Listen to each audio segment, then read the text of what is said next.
Good evening, everyone. Call the Town Council meeting to order for March 12th, 2026.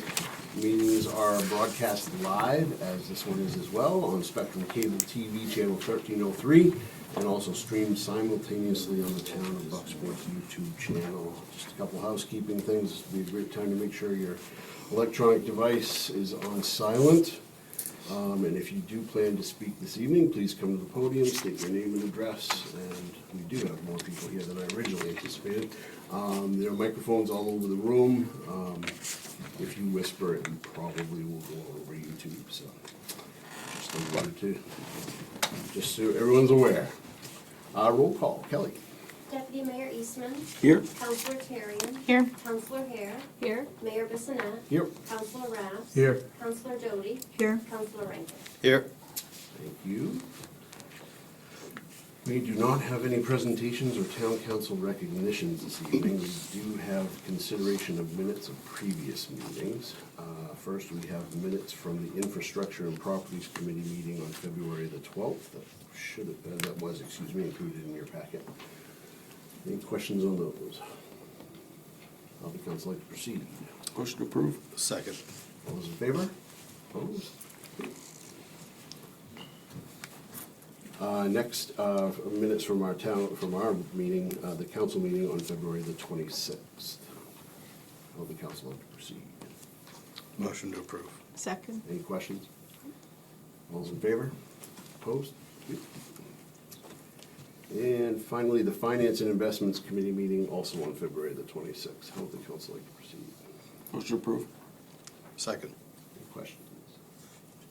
All those in favor? Opposed?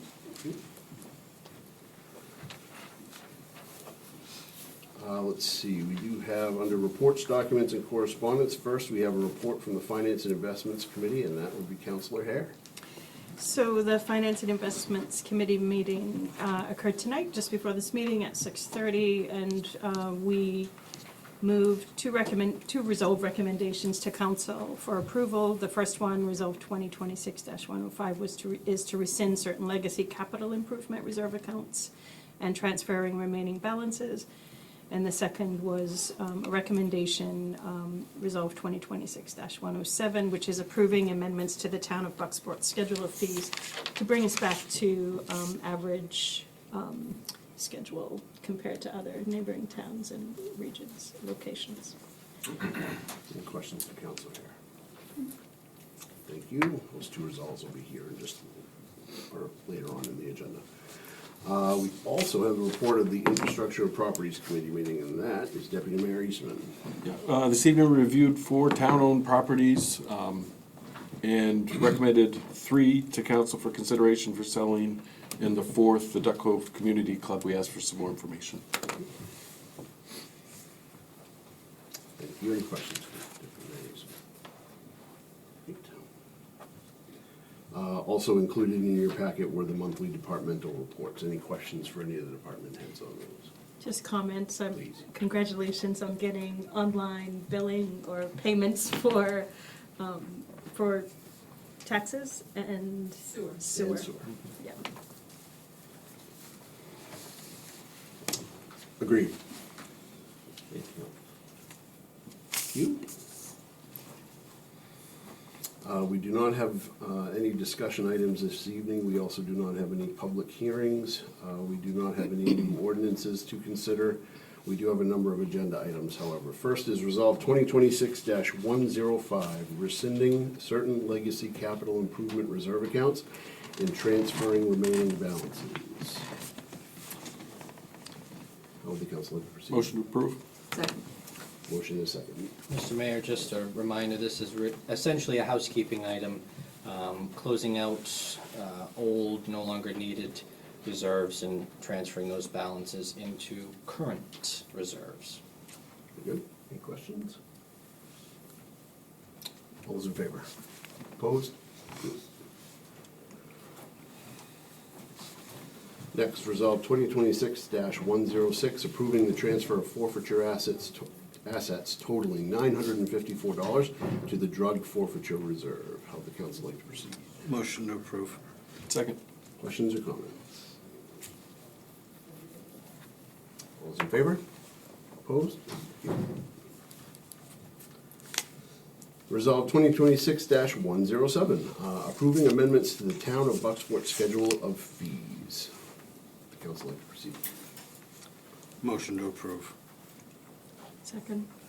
Questions, comments? I have a question. Please. I was listening to the meeting, but I didn't hear, do we, He is here. oh, there you are. There he is. Do you, when you said that, I looked at the comparisons, but that's a comparison of what towns? Is it a region, is it regional, is it state, or That was the big spreadsheet that had all the, with all the had all the green? towns across the top. So it was Bangor, Brewer, Ellsworth, Herman, Belfast, Stockton Springs, Orland, Verona, Glenburn, Old Town, Orono.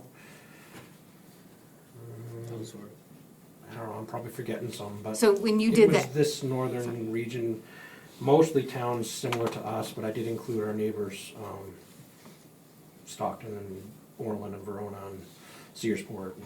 so the green chart, the recommendations at the bottom, and you averaged all of those, everything was included in those? If I could find a fee from the town, there was a few things where I couldn't get answers from them. I feel like unless we're doing some big marketing, that we are low on fees and it's helping bring in new business, I don't know why we would want to be below average on any of them. I mean, I know most of them, or if we aren't, and we talk about doing it every year, we should at least earmark the ones that aren't and know that we're automatically intending to increase at least those.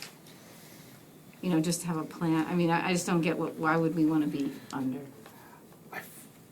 I felt like in some cases, some of the towns were really excessive, for whatever reason. Like for the residential building fee, Belfast and Bangor are $1.27 a square foot. That is extremely high compared to everybody else. If you took them out of the average, it would probably put us, our new rate, closer. It might not be exact, but it would be closer. But I think the average for that was 55 cents a square foot. If you took those two towns out, we'd probably be closer to the 40 cents that we're recommending. Plus, Yeah, so there's outliers that are, there are some outliers that are low too. There was several in there that are 10 cents a square foot, so, yeah. it all averages out. Right, but we don't need to have people just be like surprised that, oh, look, it costs less than I thought. I mean, like, that doesn't make, they're expecting the I don't think I'm cost. gonna encounter that. Yeah. I think most people are gonna be unhappy, but it is what it is. We've been artificially low for a What? long time, and there are still some towns that are lower if they wanna go there, but there's also a lot around us that are quite a bit higher, so. But I think one way to address that and to correct it over time and avoid, as the town manager said in the committee meeting, the ups and downs, is the annual review itself. For sure. The fact that we're not gonna go years and years and years, or decades even, without reviewing them. Yeah. Doesn't mean we have to change it every That's year, we're right. just gonna look at Yep. it. Yep. And what I would add to that is, generally speaking, when one town does it, when one town reviews it, oftentimes communities around follow. So Well, it tends to. I've already average out. told you, I'm sharing that spreadsheet that I made with Orland and Verona, because they haven't updated their fees since I started working with them 10 or 11 years ago, so they might go up too, I don't know, that's up to them, but, yeah, you're exactly right, one goes up and everybody else looks at it, so. Any other questions? Anything else? Mr. Like Rickett? coming up? Please. I sent an email out, or my wife did, to all the council. Did everybody get it? Did you all read it? Yes. Is this in Okay. regard to the schedule of fees, though, Mr. Rickett? What's that? I don't remember that being pertinent to the schedule of fees. I know it, but I wanna go home, because I'm old, I'm 76, and I'd like to find out if you're gonna spend the money for the new ambulance. How are you gonna spend the money for the new ambulance if we don't have it? That ambulance was ordered in 2023 I understand that. to be funded through a loan. And so that's what the council approved at their last meeting, I guess, or the meeting before. It was to be funded through a loan. Okay, and the other question I have is, you're gonna raise the taxes more in the coming year? You know that for a fact? I can't speak to that, Mr. Orchid. We haven't even started the budget process. The Okay. budget process starts tonight. I would say that the proposed budget is an increase. There's an increase to the school budget and there's an increase to the county budget. So where the municipal budget ends up is going to be based on the direction of the council. Okay. Over the next But 5-6 even, weeks. what I would say, when we're a little off topic here, Mr. Mayor, but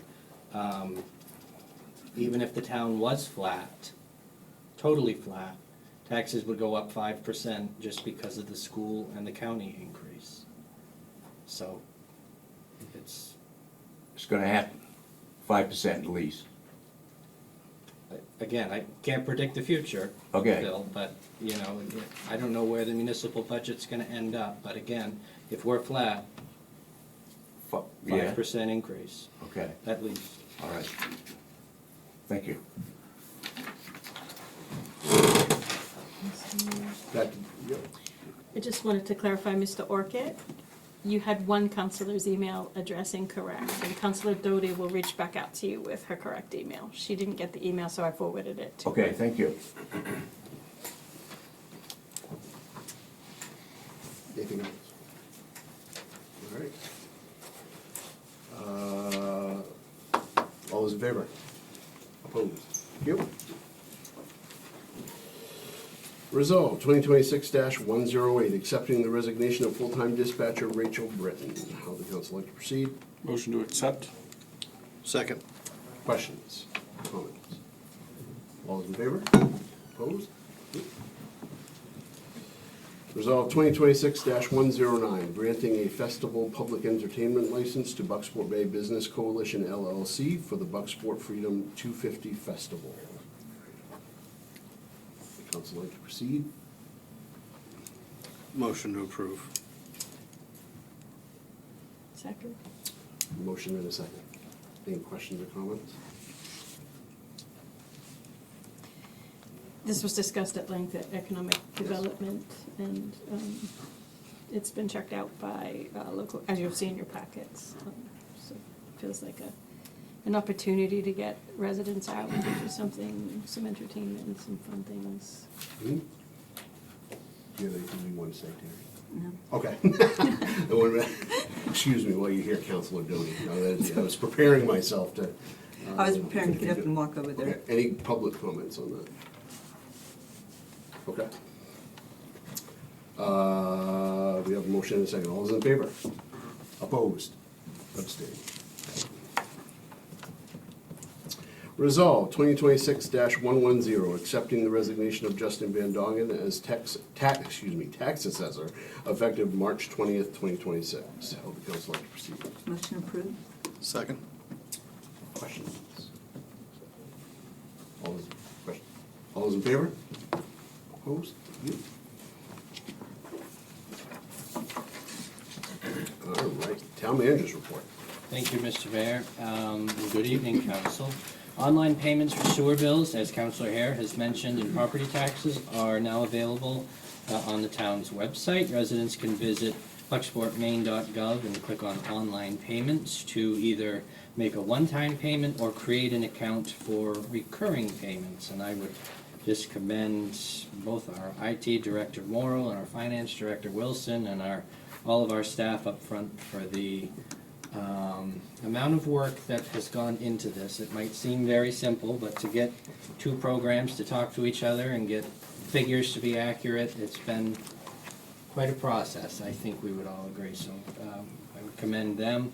As you just approved in that last resolve, I've started advertising for the part-time tax assessor position, and I intend to begin scheduling interviews for that the week of March 23rd.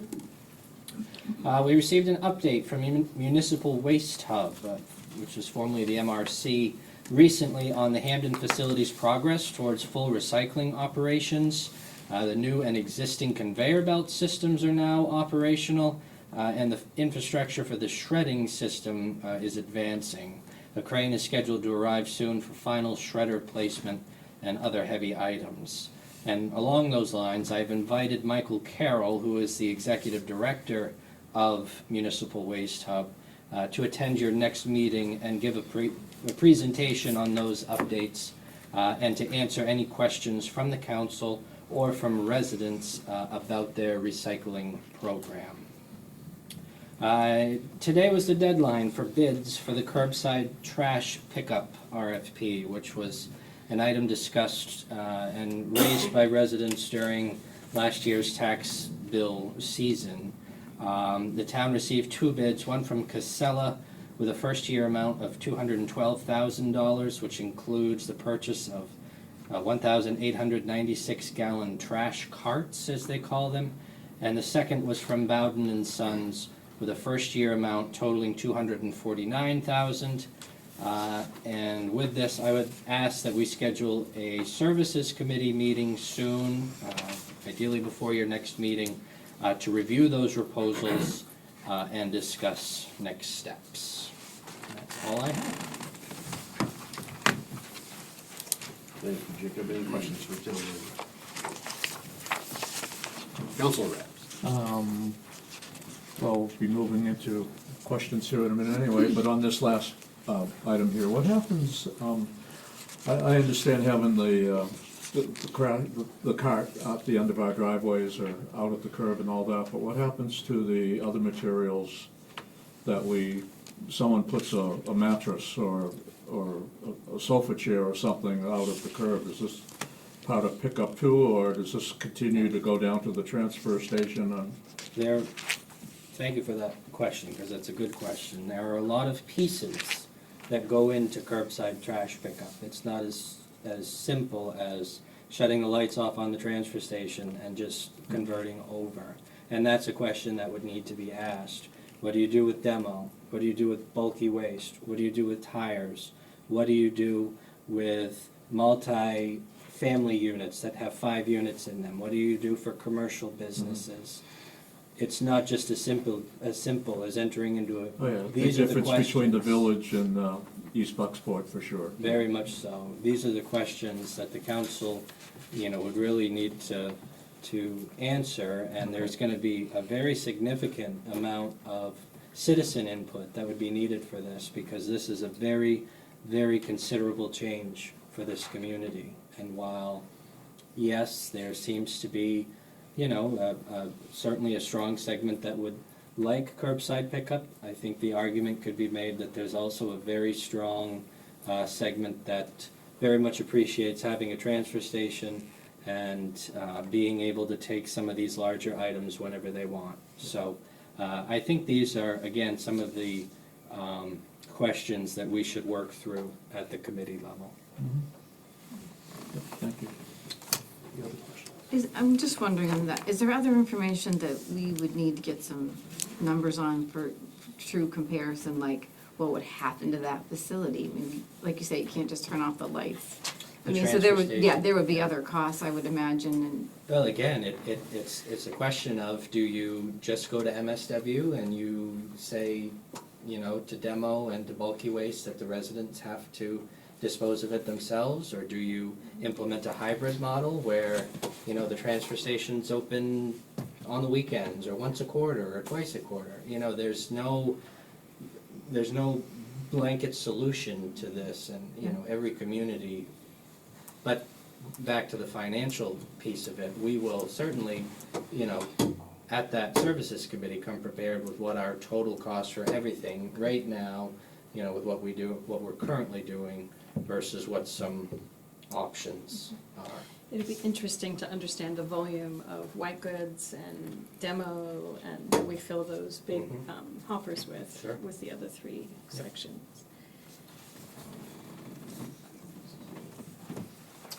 Any questions? Thank you. Discussion of items not on the agenda for council and public. We'll start with the public this evening. Sir? Good evening. My name is Nathaniel Fields. I'm a resident of Bucksport and the founder of No More Homeless Fathers Project. I'm here tonight to inform the council about an upcoming initiative called Men Speak. This will be a multi-town and city 5K series focused on men's health and PTSD, awareness for and supporting veterans and survivors of trauma and people living with disabilities. The event will include a community 5K run or walk that people of all ability levels can participate in, a mini engine race for family-friendly entertainment, and a veterans motorcycle ride traveling through local communities. The goal is to encourage men, veterans, and survivors of trauma and individuals with disabilities to get active, connect with others, and open conversations around mental health, healing, and community support.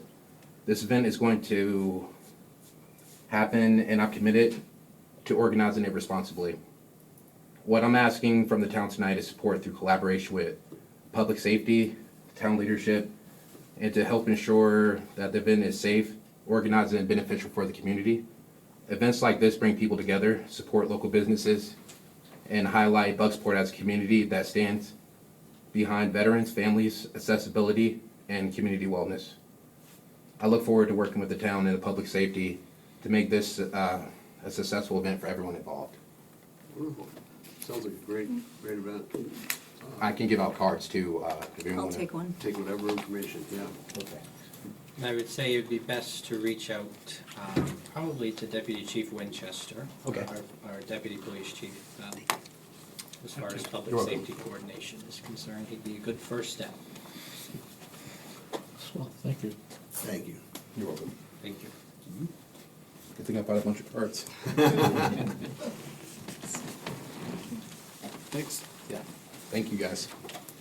Look forward to seeing how this progresses. Thank you. I appreciate it. Thank you. Anyone else from the public? Dawn, Mr. White, excuse me. Good evening, everyone.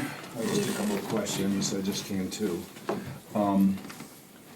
Jacob, the curbside trash pickup, that's something that's evolving as we speak. It could have a lot of ramifications from going away from the transfer station to parts thereof. Is that correct? None of that has been. It is very much a question mark right now, Okay. very initial, Dawn. Thanks very much. And what is the Bucksport Freedom 250, is that what we were describing previously, a celebration of the country's 250th birthday, basically? What does it entail? I mean, what is it? Counselor Doty from the podium. Yeah, this is where it gets up. Yep, from the podium. I should have asked you, my apologies for not asking. So do I face out that way or this way? No, face it, please face the council, yeah. So the Bucksport 250th is a celebration of our nation, and it is going to have live music, food trucks, vendors, some smaller activities. This is to not to totally take place of the Bay Festival. It's something on a smaller level because we're not going to have it. So yeah, pretty much that's it. Food, music, and vendors. Thank you. All good? Great. Thank you, Terry. Uh-huh. Welcome back, Councilor. This is what it is. Anyone else from the public? Come on. Not a big, Mark Bucksport. Along with the municipal waste hub presentation that we look forward to and the curbside trash pickup. Other municipalities have also a recycling bin. So at as these two things evolve together, will there be increased recycling that might promote the blue cans alongside of trash cans, and which is trash and which is recycling? So as you consider in your services committee meeting, maybe think about those ideas as well. Thank you. Absolutely.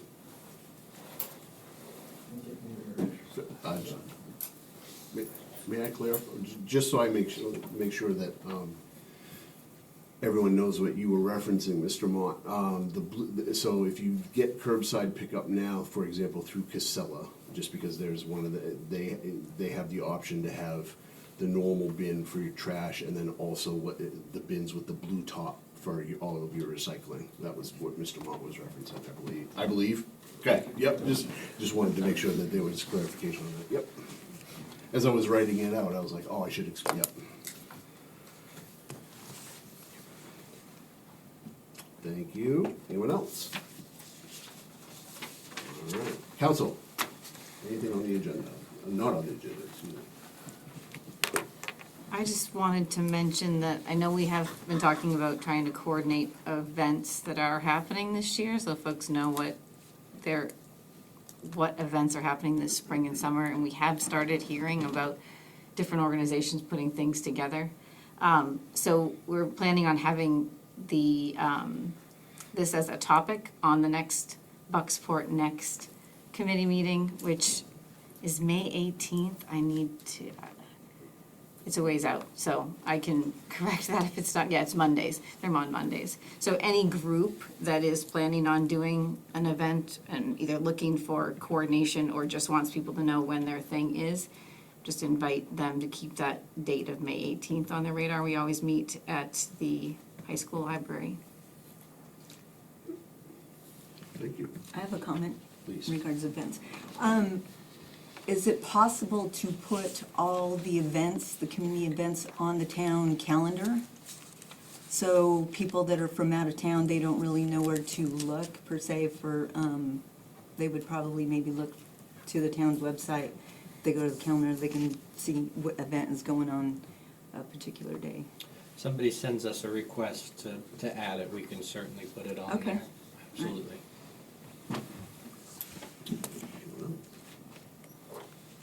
Let's put you on the spot, Rich, just making sure before I move on. I think you have a busy schedule tonight. All right, yeah, I agree, I just wanted to make sure, all right. Thank you, everyone. So before we move into budget, committee assignments and scheduling, the town manager mentioned the services committee meeting prior to our next meeting, our next regular council meeting, I believe is in 2 weeks. Yes, yep. What time do you think that should be? If that, how long do you think? Would you be interested in hearing from Casella themselves, the low bidder? Absolutely. I think so I would say 6 o'clock Okay. would be a good start. Are there any other committee meetings that we need that evening? Will Rich have any feedback related to the properties? Probably not in 2 weeks. The only property that we're looking at feedback on is the Duck Cove Community Center. Yeah. If you want it in that type of setting, or I can send out a report to the town manager. That'll be better, I think, rather than a meeting. Yeah. Okay. We do have cemetery that night. We were gonna go with 4:30 to make sure that if we don't, we're gonna have a 6 o'clock, so we'll do 4:30. Yeah. That's the 26th, correct? Yes. That is. So cemetery will be at 4:30, services will be at 6. All good? All right. Next item is budget review. The first item under that is initial budget presentation, draft number 1. I just need a second to get the. Please.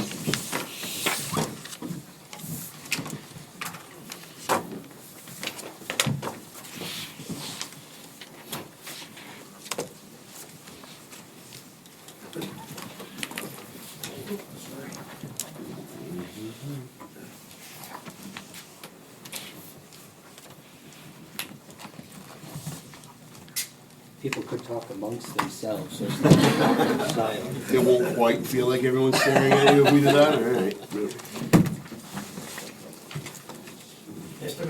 Yes. Can I take back what I said? Why don't you? I'll fill the void for you. I meant to give you a CDBG update. It was not in my report, but I read it off at the Economic Development Committee meeting. We got a $500,000 CDG grant for Panquist for the apartments. They have changed their plans on what they're going to do due to costs versus the budget that they had received. So update right now is that Unit 109 at Knoxview Apartments has been completely restored.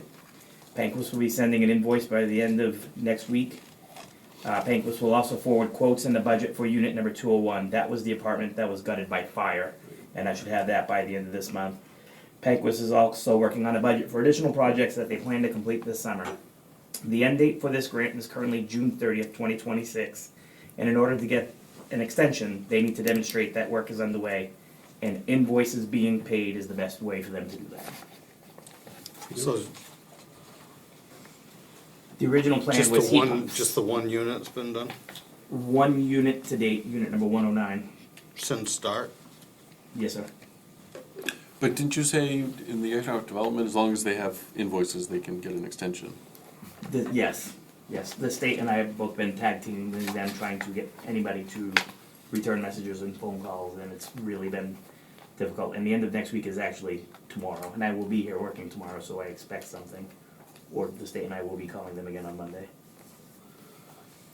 Yep, regular updates on that would be fine, Rich. Thank you. All set? Town manager, yes, sir. Well, good evening again, everybody. Just get this on. So tonight, we more or less start the process of our budget presentation. We are starting this process about a month earlier than we normally do. That was a kind of a priority from the council at the conclusion of last year's budget cycle. Wanting to start a little bit earlier to try and more or less weed through some of these scenarios that we find ourselves in right now. And what I would say is that, as you can see, I'm calling this draft number 1 because I believe that this budget will look a lot different come the beginning of June when you vote to adopt it than it does right now. And that's why I had a little bit of difficulties answering Mr. Orcutt's question, because again, what is proposed is probably going to look quite a bit different. So, and again, I very much view this as a starting point and as a kind of an avenue for council discussion to go over some of the items facing the town right now, and some of the challenges that the town faces right now. I think that the budget, I think that any budget should never just be looked upon with a rubber stamp, and should be considered and have good discussions. So I'm confident that that's where we will end up. And so some priorities as we went through this, and I would say one of the things that has made an already very challenging budget, a very challenging budget cycle, is the need to realign the budget to realistic and actual numbers. As we've already talked about at the committee level, and certainly through discussions with the town auditor, the need to bring operating expenses into the operating budget and making sure that our expense lines are actual expenses and are not, that they're accurate. And transitioning, like I said, operating expenses out of our capital improvement funds and out of our special revenue funds so that the town has an actual, clear, factual picture as to what the level of service that we provide, what that actually costs. And so, again, that was very much kind of an overarching theme of this budget. And moving down to cost management, one thing that I would say is my staff, my department heads were given a very clear directive from me as to the need for flat budgets. And one thing that I would say is that 95% of them did exactly that. And the 5% that didn't do it were probably in the 1% to 2% range. But the challenge there is the need, as I've just mentioned, to bring some of these expenses that have existed all along into their actual operating budget. So as we move through this budget cycle, you're going to see some line items that, you know, are probably a little bit surprising. But what I would say is they've been there all along, and you know there is a need for our operational budgets to be accurate and to be, you know, as I've said here, real numbers. And then finally, really the other kind of overarching theme here is, you know, financial health and sustainability moving forward, and the need to address some deficit fund balance amounts, and the need to bring our unassigned fund balance into compliance with policy. So those, I would say, were our biggest priorities. So at a glance, just as it's proposed, you will see that our operating expense budget comes in at just shy of 9.7 million, which is an increase of $617,000 or 6.79%. And that operating budget is offset by our municipal revenues. Those are also an increase, just shy of $300,000 or 8.81%, which results in a net municipal budget just over $6 million, which is an increase of $318,000 or roughly 5.5%. So if the budget were approved today in its exact form as it's presented to you, this is the amount that you would approve. And so when we look at the impact of the town, school, and county, we'll go through this, and you know, a little caveat here is that by starting our budget process early, we don't always have concrete figures on certain things, and the school is an example of that. And so Dr. Tripp has provided us with an estimate of roughly 8.5% for an increase, and he will be here, I think, in a month or so's time to be able to present more concrete figures as to where the RSU budget ends up. But that equates, but he's quite confident with that 8.5%, and that is an additional $481,000. Again, the municipal we've already covered.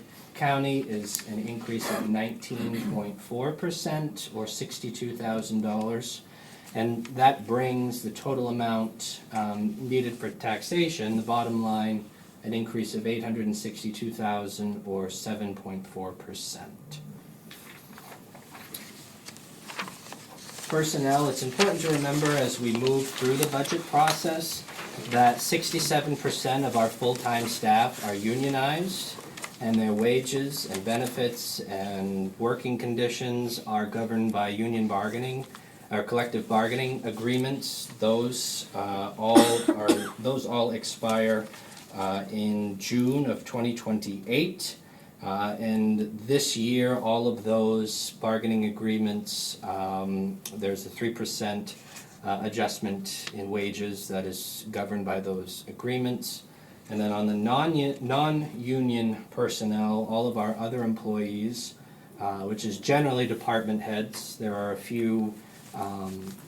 a small number of hourly staff that are not unionized, but generally the non-union is your department heads.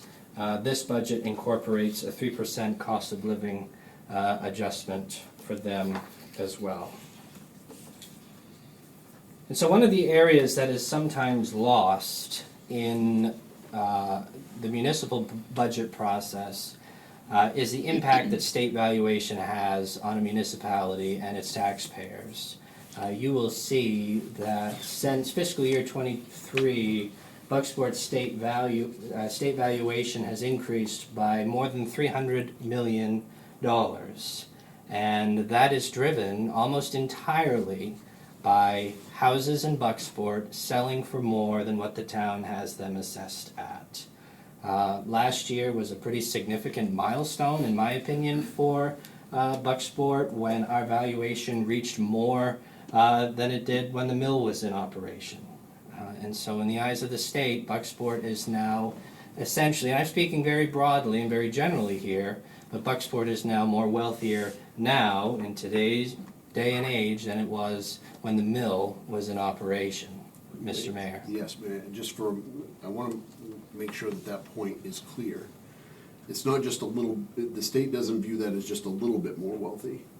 With the 27 numbers, it's 22% higher. The state valuation of Bucksport is 22% higher than it was the year the mill closed. Just want to call that out, because I think it's important to note that, back to that example from a moment ago, if we had a flat budget, and even with the 5% that we're, all of that, there is a good chance that there are a number of property taxes in this town that would increase even if we lowered the mill rate because of that valuation. There's no nice way to say that. And I'm sorry to interrupt, Jacob, No, but I follow that, and the numbers sometimes are staggering, and so, yeah. Absolutely, and it doesn't get, it doesn't come into play with a lot of people. And so, as I've said, very generally and very broadly, a rising valuation signifies a more wealthier community, and that results in that tax burden being shifted from the state onto the local taxpayer. And we see that in a number of different ways. We see it at the education level.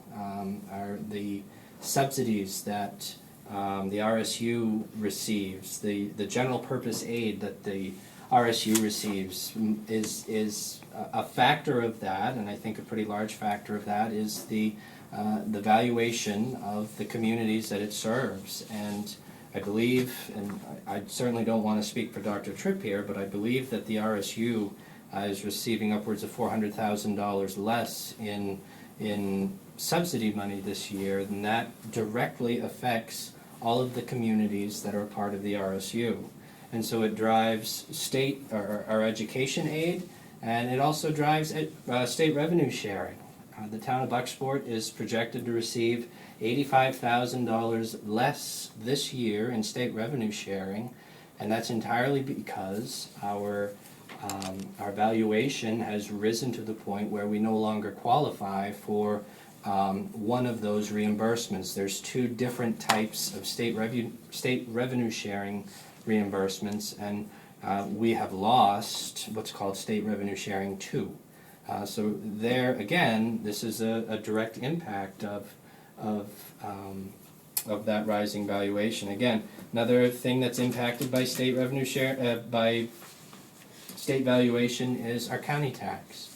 You know, Councilor Rabs had a good point ahead of this meeting that, you know, it was reported somewhere 8, 9, 10% increase on the county budget. Well, why is Bucksport seeing a 19% increase? It's driven by valuation.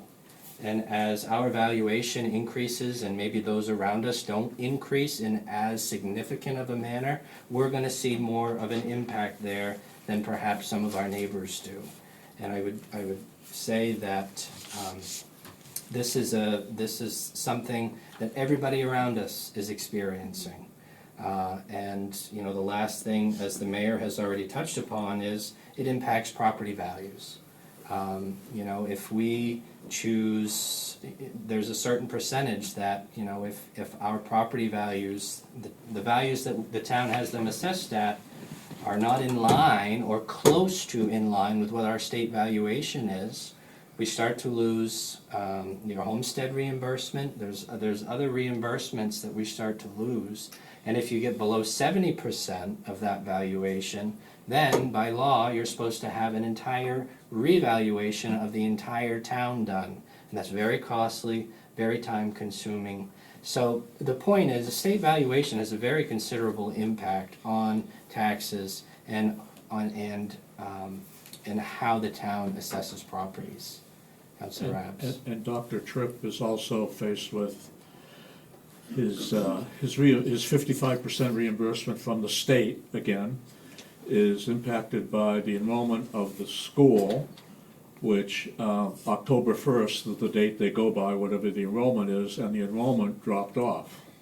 So they took money away from him that way. So he's gotten, he has, his first draft has a job ahead of him too. For sure, Yeah. for sure. Any questions on state valuation there? Covered a lot there. Moving on to revenues, the revenue budget, I'd say, was compiled using a pretty somewhat conservative and again realistic forecasting method. The town has made some choices in the last 10 years to, it's probably not the most politically correct way to phrase it, but to artificially buy down the mill rate using fund balance. And that was a choice that the town made in fiscal year 26, the current year that we're in. The town no longer had the ability to do that because our fund balance was not in a place where we could sustain that. And so the current year that we're in, there was a pretty considerable cliff that needed to be filled because of those choices. And so this revenue budget sustains that level of revenue forecasting. There's no fund balance that's proposed to be used in this revenues budget. It's an 8% increase, 8.8%, and that is driven primarily by some council level decisions as far as increasing our ambulance contracts and our fire protection agreements for the town of Verona and the town of Orland, and also the increase in animal shelter per capita fees that was recently approved by the council. And you can see that over the past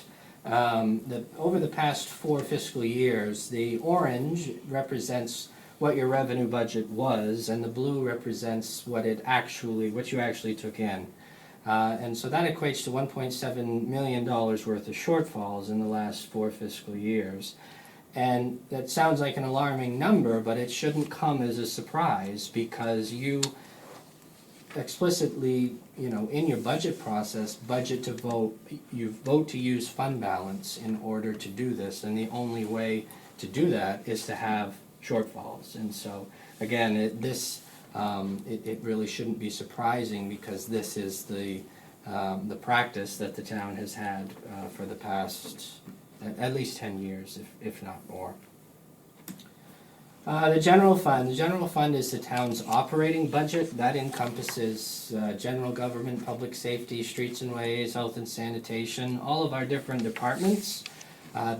This is again our expense budget, and that's just shy of 9.7 million, or a 6.8% increase. The budget, as it's proposed, it sustains all current programs that we have. It sustains all services that we currently provide, and it does not add any sort of new services or new full-time or part-time employment positions. It actually reflects the elimination of one full-time employee where that position was sunsetted in the current fiscal year. And again, as I've already mentioned, it incorporates some previously unbudgeted program expenses, and it places operating expenses into the operating budget. And so moving on to general government. General government is essentially what I would call this building that we're in right now. It's the administration, which encompasses me and the finance department, the municipal planning division, which is our code enforcement division, the assessor's office, the municipal building itself. It encompasses insurance and benefits for all of the town, our contingency accounts, our IT department, economic development, and a new division in general government this year, though that was created in the FY26 budget, is the facilities management division. That position, again, was created in fiscal year 26. It was previously paid out of waterfront, but it's more appropriately classified now as a standalone division for better, it's more transparent, better for accounting to classify it that way. You can see that insurance benefits encompasses 66% of this entire division. And so the increase, that 6% increase, is very largely driven by a 10% health insurance premium spike, which Finance Director Wilson will touch on later. And it also encompasses the $41,000 to $45,000 worth of paid family medical leave, or an unfunded state mandate, which is probably not the most appropriate thing to describe it as, but it is what it is. Public safety, again, 3.5 million here, 10% increase. One of the bigger drivers within the public safety budget reflects fire and EMS costs. And the fire and EMS budgets have incurred some overruns in the past, in particularly the past 2 fiscal years, and that's due primarily to their payroll expenses and their line items for payroll not being budgeted for quite accurately. And it also transitions fire and EMS training costs, which were previously paid for out of a special revenue account, at times a pretty considerable amount. Last fiscal year, I believe it was $70,000 that was paid out of that. It encompasses that into their operating budget, and it eliminates that special revenue account. Another thing that drives this budget is Maine Water Company is going to be undergoing some rate increases, and the town is going to see some pretty considerable increases with our fire protection services or fire hydrant rental.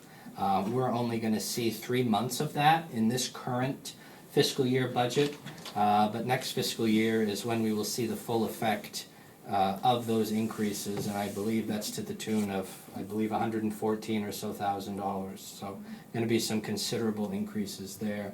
And again, similarly to facilities management, we have removed animal control from the police department, which is where it was previously, and we have added a new division specifically for animal control. Again, it's more transparent, it's better accounting, and it gives us an actual depiction of how much animal control actually costs us, so that we can make sure that our per capita rates are remaining accurate. Streets and Ways is a 15% decrease. That is basically entirely from removing paving costs out of the streets and the highways operating budget and moving that expense into the capital improvement budget. Paving is a capital improvement expense, not an operating expense, so it should be classified as such. And so that's generally what that decrease is there. Health and sanitation, which is what our transfer station is, that's a 14% increase to $351,000, and that is a combination of increased hauling cost and tipping fees. We saw increases in both of those things this year. It's an increase in tonnage to reflect the actual usage. And again, kind of an important piece of this to remember, as we've already touched upon tonight, is the RFP for curbside trash pickup, which we got today, which could potentially impact in some form what that budget might end up looking like. Community and social agencies. The community and social agencies budget is driven by or governed by the town's non-municipal entity funding evaluation policy. And what I would say there is that historically, for many years, there were 2 divisions that made up the community and social agencies budget. Community agencies and social agencies. And in fiscal year 2020, the agencies that made up the community agencies division of that budget were removed, and they were more or less scattered across a number of different departments. They were put into economic development, recreation, one was placed in cemeteries. And so the challenge with that is that all of these entities are supposed to be evaluated under that policy, and they are supposed to be held to that 1% funding cap of the net tax commitment. And so by removing those agencies, it essentially allowed for more social agency funding, which remained in that budget, which it would appear was, and there was a significant increase in funding requests that year, in social agency funding requests. So it would appear as though those were kind of removed from this department and scattered to allow for some more funding in order to stay under that 1% increase. And so those are everything is rolled back into this community and social agencies department, again, in order to essentially just follow the policy that the town has in place. And again, I would say that that 1% for this year is $112,000, and your total request for this year is $85,000, even including all of those under one department. So that's the change there. Recreation, $322,000, a 24% decrease. There's again a number of things that we've already touched on. Facility director being relocated, moved out of the waterfront division and into the facilities management division. Buck Memorial Library being transferred out of recreation, put into the community agencies division. There's a social worker position that was funded. It was a town employee, but the RSU fully funded that position. With the retirement of that individual, that position has been eliminated from this budget. This now incorporates swimming pool operating costs, which previously existed, but were paid for out of the swimming pool capital improvement reserve, which has resulted in a deficit of that. So it brings those costs into the recreation budget, and it also brings the Silver Lake courtesy boat inspection program costs into this. That was previously paid out of a special revenue account, which again has run at a deficit and is now budgeted for under the recreation line. So just a little bit of shifting going on there. Capital improvements reserve appropriations. This is a 62% increase. That's largely driven by relocating paving from highway, putting it into capital improvement. I would note there that it's only proposed at $100,000 as an appropriation amount. We typically do upwards of $200,000, but the request is $100,000 for the appropriation, and then drawing $100,000 from the reserve, which it helps, kind of with the bottom line number, but it also, it's going to have to be increased eventually next year at some point to get back up to that. There's $98,000 worth of new capital improvement debt service payments. The transfer station equipment trailer is one, and there's the ambulance loan, that's another. And so those payments hit those various capital improvement reserves. And again, as I mentioned, this budget, essentially, these appropriations cover the debt service payments only. There's no significant vehicle purchases, new vehicles that are proposed in here. Essentially, no funding for new projects are included in this budget. This is very much outside of paving, just enough to cover the debt service payments that we already currently have. Cemeteries is a 47% decrease, down to $13,000. The change there is the removal of appropriations for town-owned cemeteries. For many years, the town has appropriated money to those specific town-owned cemeteries, and the money never gets utilized, it never gets spent. And so it is essentially kind of an undue burden on taxpayers to raise that money. And to be honest with you, and Councilor Tarian can correct me, but or Deputy Mayor Eastman either, nobody can really answer the question as to where those appropriations stem from. They've just been the same for many years. I think there's a thought about veterans in there, but again, these are funds that get raised year after year after year, but are never spent. And so it sustains the appropriations for the cemetery associations.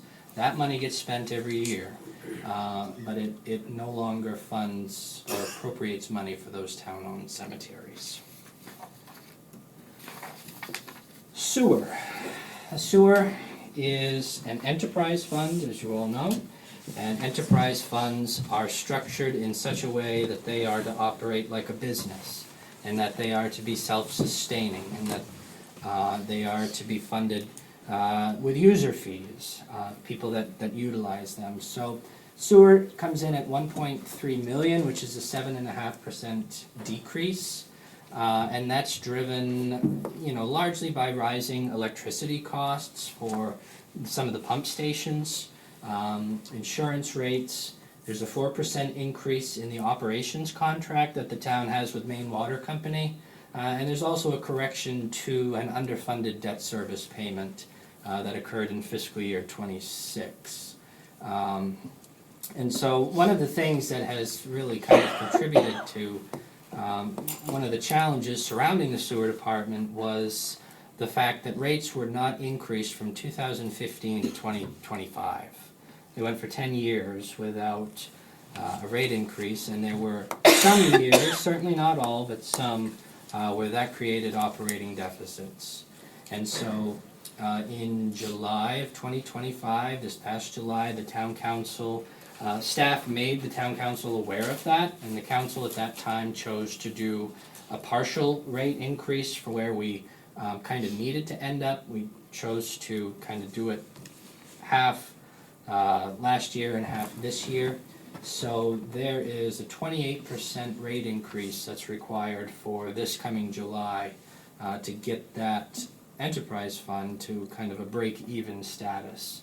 And that results in a new quarterly bill of roughly $256. So certainly a considerable increase there that we're going to have to certainly do a good job alerting people and alerting citizens to, because it's a big increase. And again, I don't want to sound like a broken record. It goes back to the concept of avoiding this and trying to do this. And so sewer rates are another thing that really should be reviewed on an annual basis to make sure that the fund is breaking even. Marina Enterprise Fund, again, $175,000, it's a 1.4% increase. No significant budget adjustments here. Rates were adjusted back in January, which should remain sufficient for this current budget year. But one discussion that the council needs to have sooner rather than later is a topic that the town's auditor has identified the past 2 times that he has been here, is the need to really take a look at how the marina is structured. The marina does not have the capacity to absorb significant or unexpected capital improvement costs, and that's a very real part of owning a business. And so, as I say, remaining as an enterprise fund is not sustainable and should be addressed sooner, much sooner rather than later. And so, the discussion of the council really should be, the options of rolling it into the general fund, leasing it to a private operator, or selling it. Those are really the options that I see, and quite frankly, I think it's the sustainable and it's the responsible thing to do. I know it's a very hard discussion to have, and there are some pretty significant emotions relating to the marina.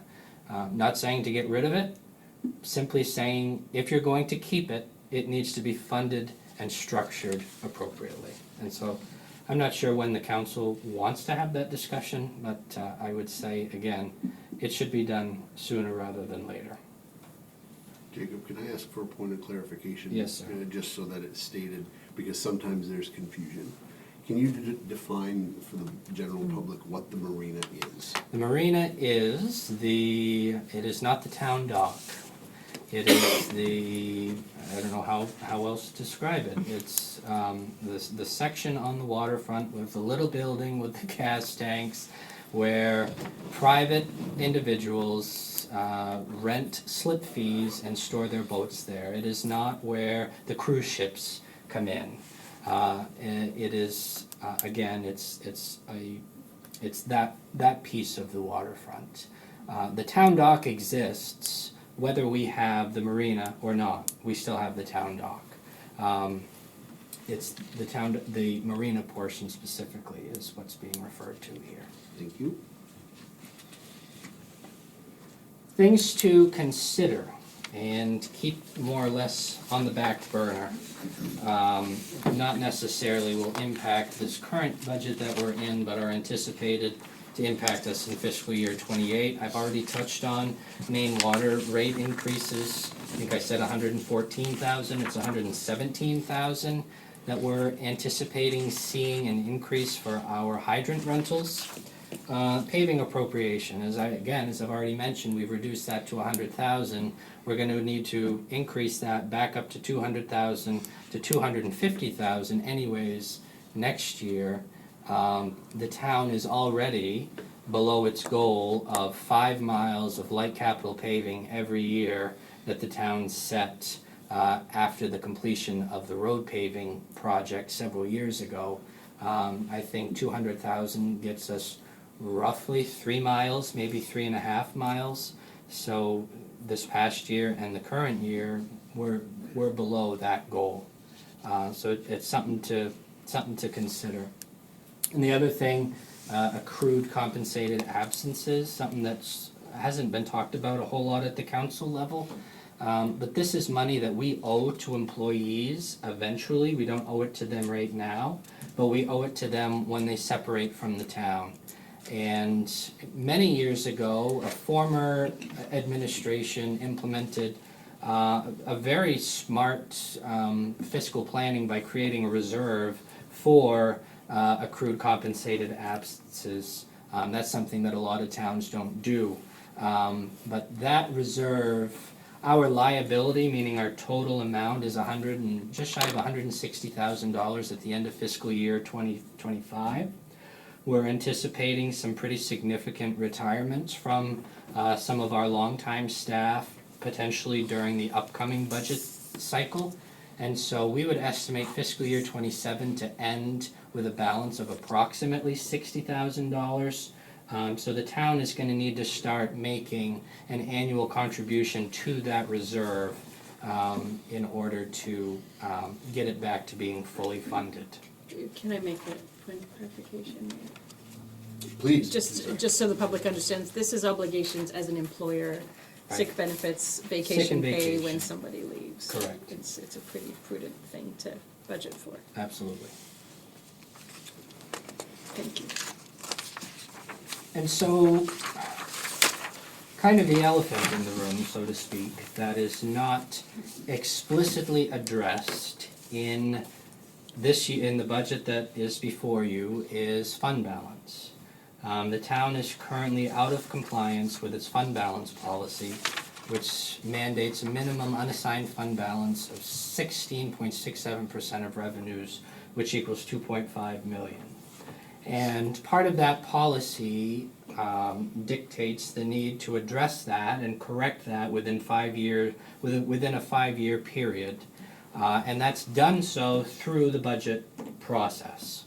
And so there are not any specific expenses that are in this proposed budget, as we're really looking for some guidance from the council as to how you feel it best to address that. One of the most, I would say probably the most important thing would be to address the balance associated with retaining walls.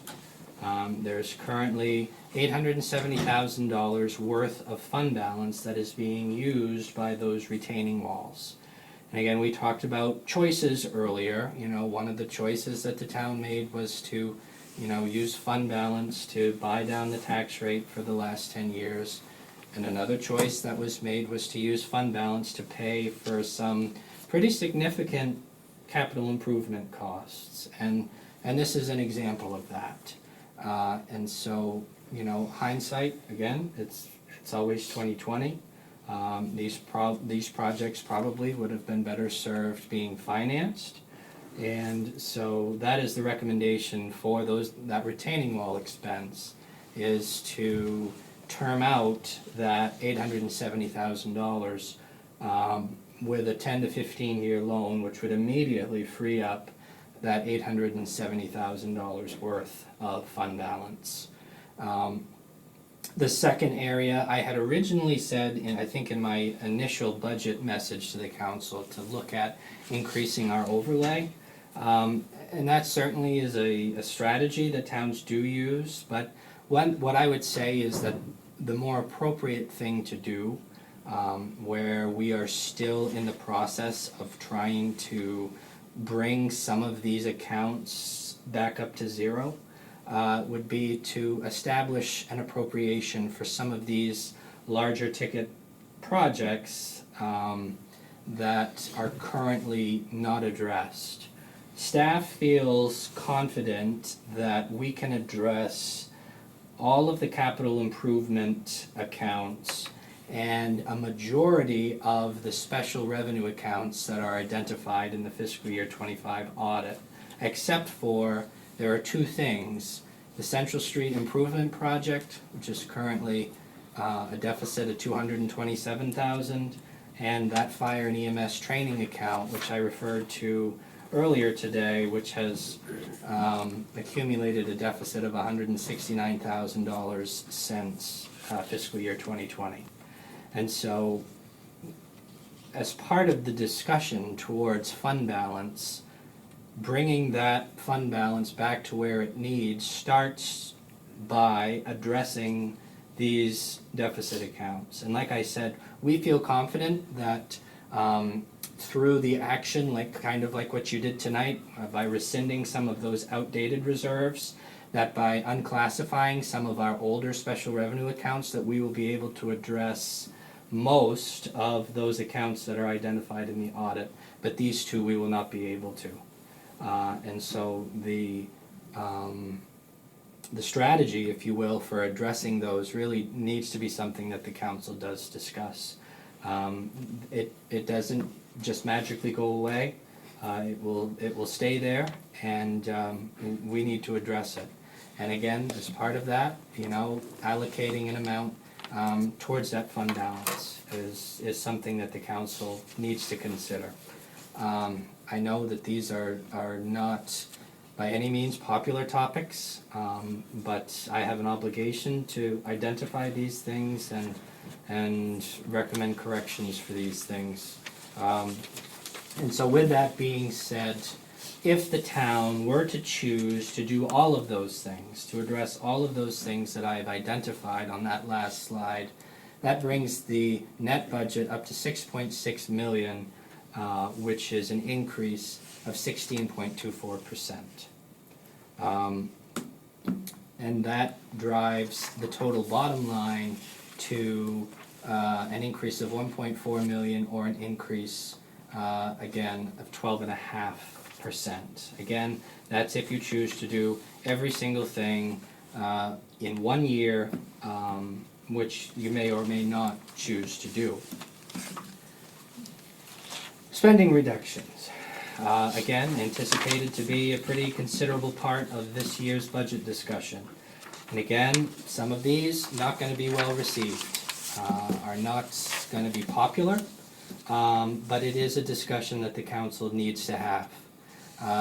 One of the first things, again, that I would look at is community and social agency funding. If we are asking our staff to make cuts, and we are considering eliminating staff, I think it's only fair and only responsible to look at community and social agency funding. Counselor Hare kind of made a good point, and I don't mean to quote you, but the thought of making taxpayers who are already struggling, kind of making taxpayers help social agencies that are also funding, or that are also struggling, seems a little counterintuitive. And so I think that that's certainly a topic that the council should consider. That frees up $85,000 in this budget.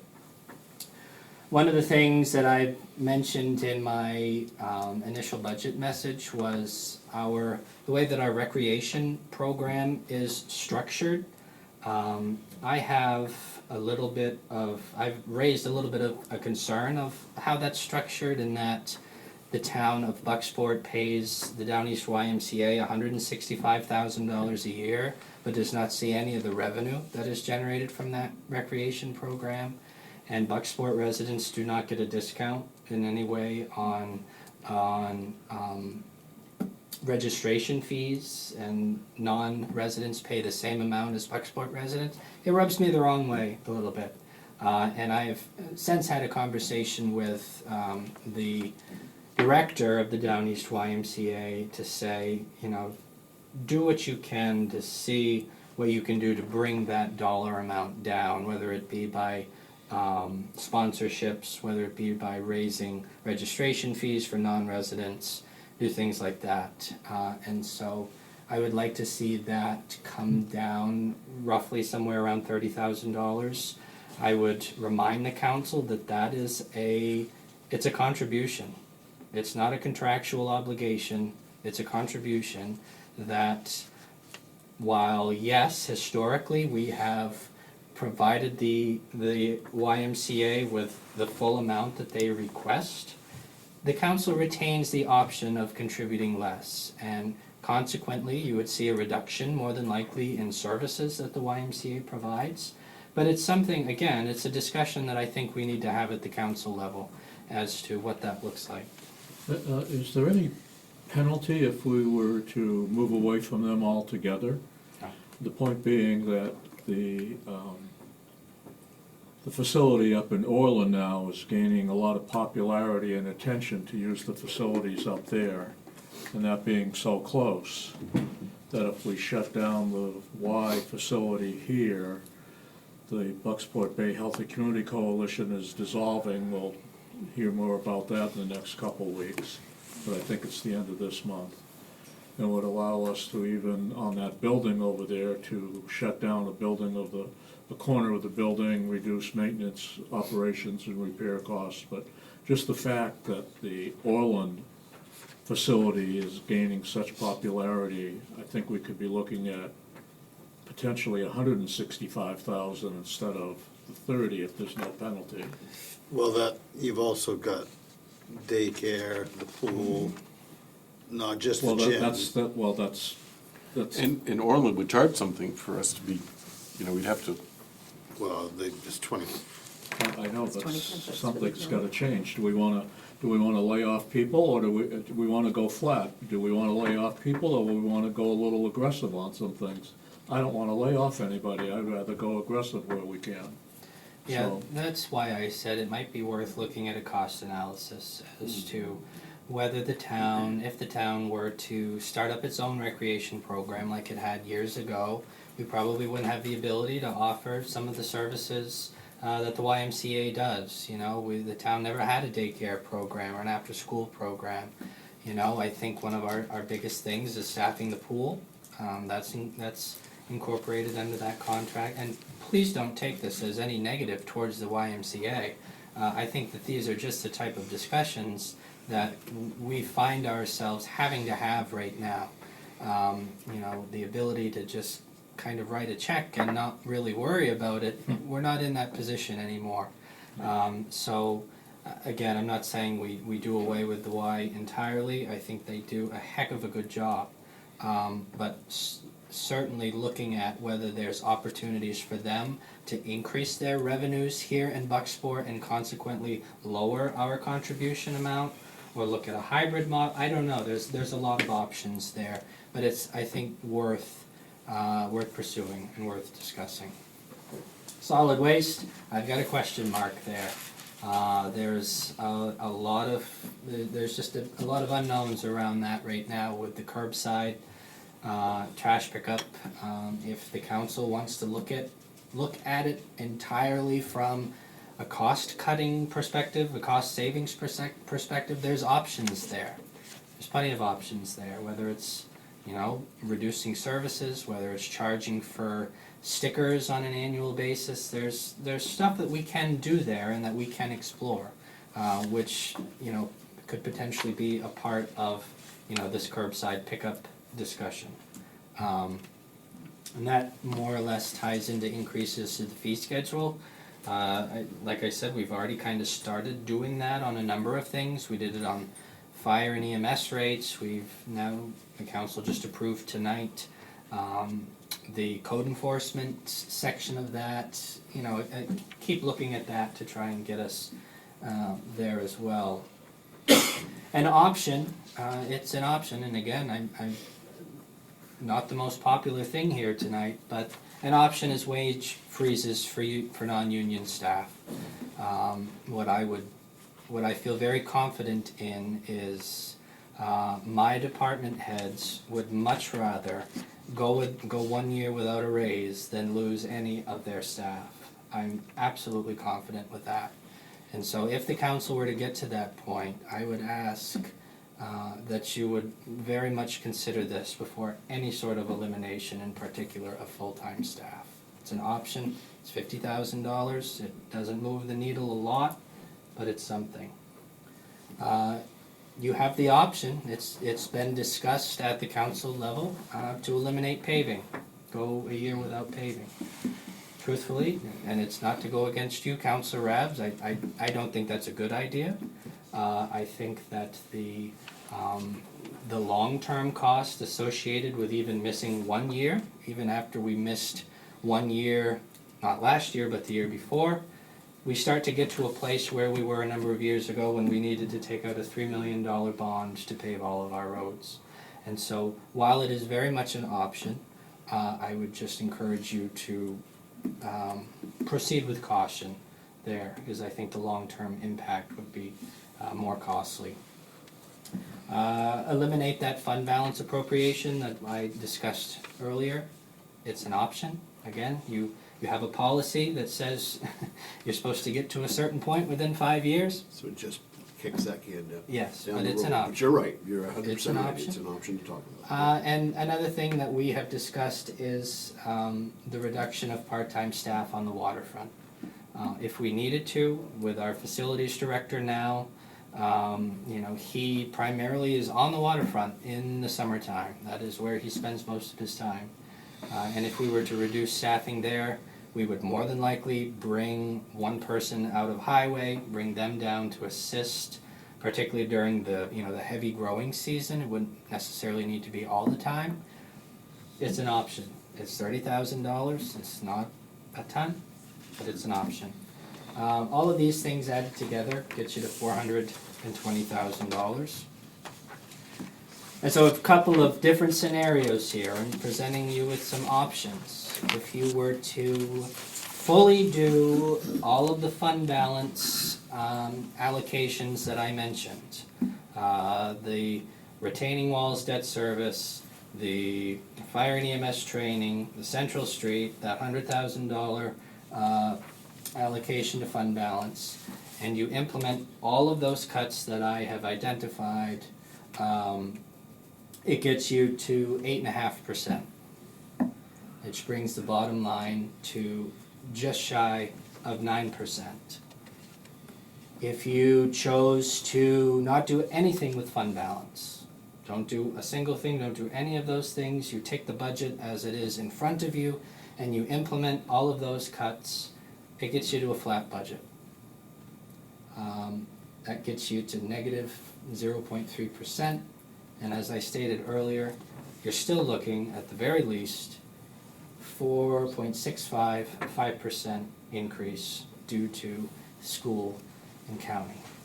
So some really difficult discussions, and I think that while difficult, they do need to be discussed. Again, you've got the option of fully funding everything at 16%, meeting somewhat halfway at 9, just shy of 9% with some of those fund balance things with the cuts, and then nothing towards fund balance plus cuts gets you to 0%. So it's really a matter of where you want to end up. And so that's where we end up, is the discussion that we would like to see at the council level. Ideally tonight, and if not tonight, at your next budget workshop, is where do you want to end up? Where are you comfortable ending up dollar-wise, percentage increase-wise, as far as the budget is concerned? And what specific services or staff is the council comfortable cutting in order to reach that goal? Because I will tell you that the only way that you move the needle, so to speak, is to make considerable cuts to the services that you currently provide to residents, and consequently to the dedicated staff that currently serve the town of Bucksport. And I would caution you that any significant reduction in service or reduction in staffing, we need to very carefully go through what I would call the domino effect, or the ripple effect, or the downstream effect that happens when you make those decisions. Not saying it can't be done, but it's important to know that full picture when we do that. And so again, if the council were wanting to proceed with a loan for those retaining walls, we would want to do so sooner rather than later and get that process kind of going.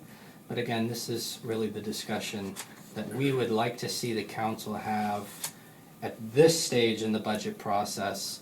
Your process has historically kind of been, you go through the entire budget and then you have those discussions. I really don't want to do that. If we need to go back to the drawing board in this sense, we would like to do that now and not feel kind of like we have to scramble, so to speak. So I think that's all that I have. I apologize, it was a long presentation, a lot to cover. Happy to answer any questions. And I am going to present the budget from the podium. I find it's more appropriate to do so, and it's just easier for me. So. A lot of good work here. Thank you for putting it together like this. If I may offer a comment, here's what I'm struggling with. Last year, my taxes and others in this room rose 31%, potential of another 12.5% as shown here on page 11 is going to be rather significant to taxpayers in this town. They're already struggling, and you're going to put them over the edge. It's not only that, they're dealing right now with energy costs. I don't mean because the war just started a week or so ago. It's about electric costs. It's the same things we're going to discuss here tonight. It's about healthcare costs. It's insurances for the homeowner. Car insurances are going up. Home and apartment insurances are going up. I mean, those that live in the village, we just saw in here, it's going to be $256 a quarter. You're going to have a water bill on top of that. I mean, we just can't. And like I said, I don't want to see no layoffs whatsoever. And giving up services, I keep harping every meeting, it seems like. I talk about the impact on our older, I don't like calling me a senior, our older population that range, depending upon whether you start at 60 or 65 years old, you're in a 24 to 28, 29% of the tax-paying population. The demand for services from EMS, police, the scope of supply that a couple of the counselors at this table have had family issues that the ambulance showed up at our door. Along beside them were the police officers working side by each, getting things done in a timely manner, taking care of the people in this town. We cannot, because of the age of our population, give up any of my humble opinion, cannot give up these services. And we've got this whole litany of bullets here, energy and you know, just go, we're going to talk about all this each and every department as we go through, but that's what, this would be 31% with another 13% on top of it. Whew. That's, I mean, Mr. Mayor. Please. I think, I'd just like to propose the council address a couple of the items sooner than later. In particular, to your comment, Town Manager, my thought process with social service agencies is essentially, it's pretty clear that residents are struggling, and it's pretty clear that the social service agencies are struggling. And it's a hard year to ask a group of people who are struggling to support a group of organizations that are struggling. And so I think if we could have that discussion earlier, because we're about to ask those agencies to come and present to us in early April. And I think it would just be the right thing to do. If that discussion's up for, if that's up for discussion, I think I would like to tee off that conversation sooner, so we're not wasting their time. And so that, and I really feel like a moratorium is something we need to consider, because you're asking your neighbor to help an organization, and both are struggling. And so where do we find that balance? And I'd like to have that conversation, if we could, perhaps, Mayor, put it out of order at some point, out of the budget presentation order, and address that early, before they present. I think I'll just stop at that comment, because I wanted to clarify my thought process behind that. It's really, it's a hard year to ask Joe resident to help these great organizations as well, who are also helping. And so I'm also worried about, if we continue to go up in taxes, that also increases the burden on some of these social service agencies, because and general assistance. So there could be a downstream effect to ignoring, sort of, just to keep going up in taxes, because that is gonna. well, to the town manager's point, it's just dominoes. Yeah, so my recommendation would be to get that conversation as early as practically possible to council, Mayor, whenever you think that makes sense. Well, I don't think it's entirely up to me, but I think Jacob probably, in his department heads, I think this is up to all of us. Let me make sure I said that clearly. Yeah. In terms of providing some direction, if we're comfortable with providing some of that direction this evening, I think we probably should. I think there are 3 bulleted questions, because here's the thing. I mentioned it a moment ago, but I'm gonna say it again, because we're not gonna under-communicate on this. The issue is this: we could make every cut that's talked about here and come in with a flat budget. And there is going to be a fairly substantial number of people in the town of Bucksport whose taxes go up this year because of their valuation. There's no nice way to say that. So if we're going to go, as we go down this road, I think it becomes important that every time we look at something and say, okay, this is something this is a service we're not gonna cut, or whatever it is, that we're in a position at the end of all of this to be able to say, the operating budget went up by X, this is what that X serves. If that X is entirely to start to build back fund balance, fine. Then we say that and we move on, or whatever the case may be. Okay, I'm off my soapbox, but I do think we need to provide some direction around it, because it has come up a number of times, and I certainly don't want to waste anybody's time. The community and social services piece. We have a meeting dedicated to talking about that on April 2nd. I believe that's the date. If we're not going to do that as a council, let's get it out of the way. Let's have that conversation as soon as possible, and I'm certainly open to having that conversation tonight. If this council wants to, if one of its larger priorities is to avoid layoffs, let's have that conversation as soon as possible, if not tonight. I think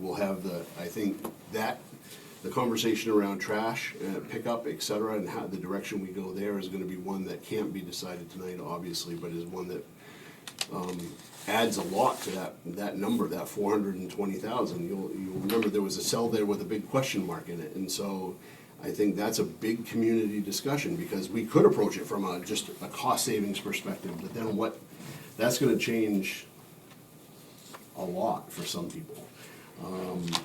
And then, of course, there's the conversation about the retaining walls. But anyway, I'm really kind of curious as to, let's start picking some of this stuff off.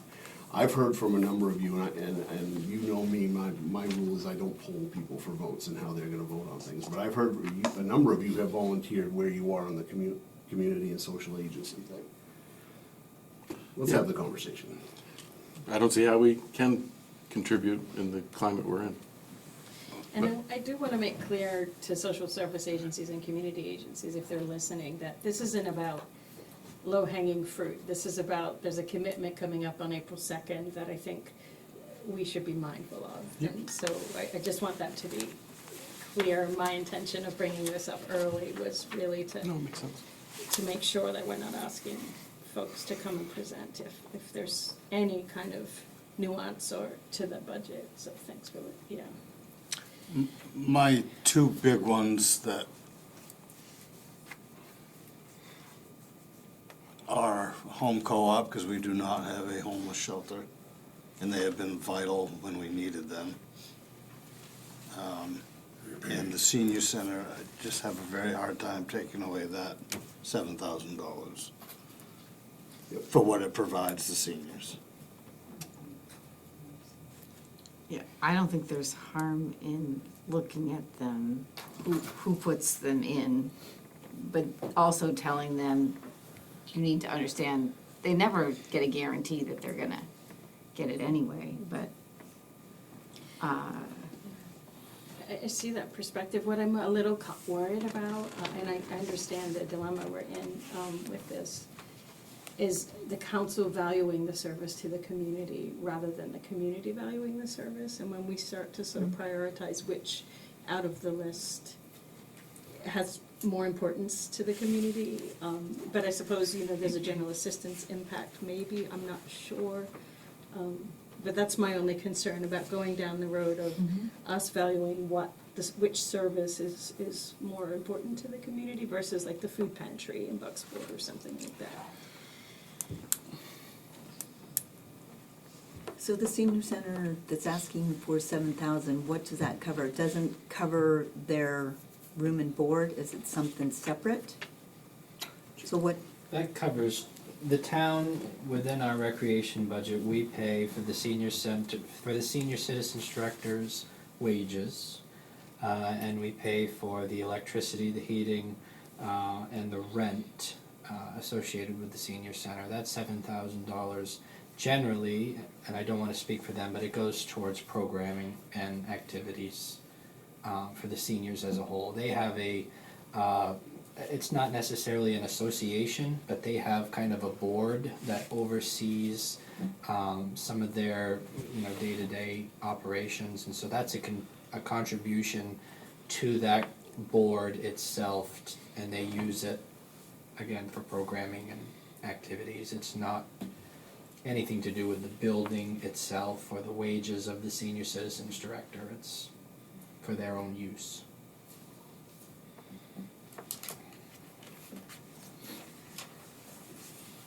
Anyone else?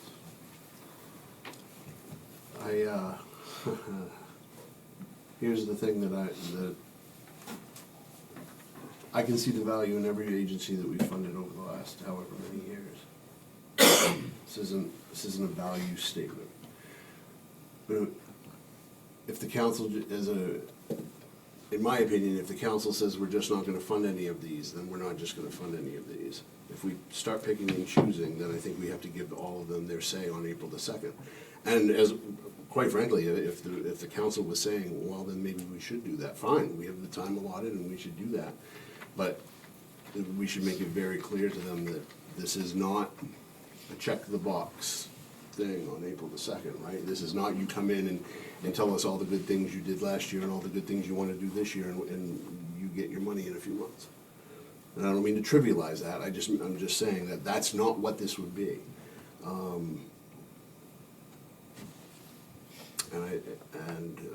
I think that there are a lot of hard conversations that we're gonna be having, and I have to question whether that's the place that we take this, but. But I think if we're gonna say no, we say no across the board. We've already begun the process. It's not gonna be a Bay Festival this year. We're not gonna provide some funding to another couple groups that wanted it for downtown. I mean, if we're gonna say no, let's say no across the board. I know it's very, very difficult, but I just go back to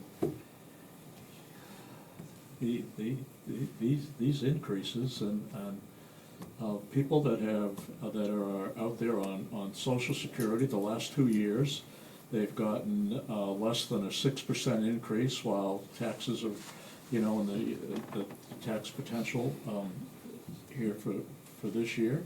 And their healthcare costs have gone up, back to what Councilwoman here was saying over here. Medicare has gone up. I mean, it's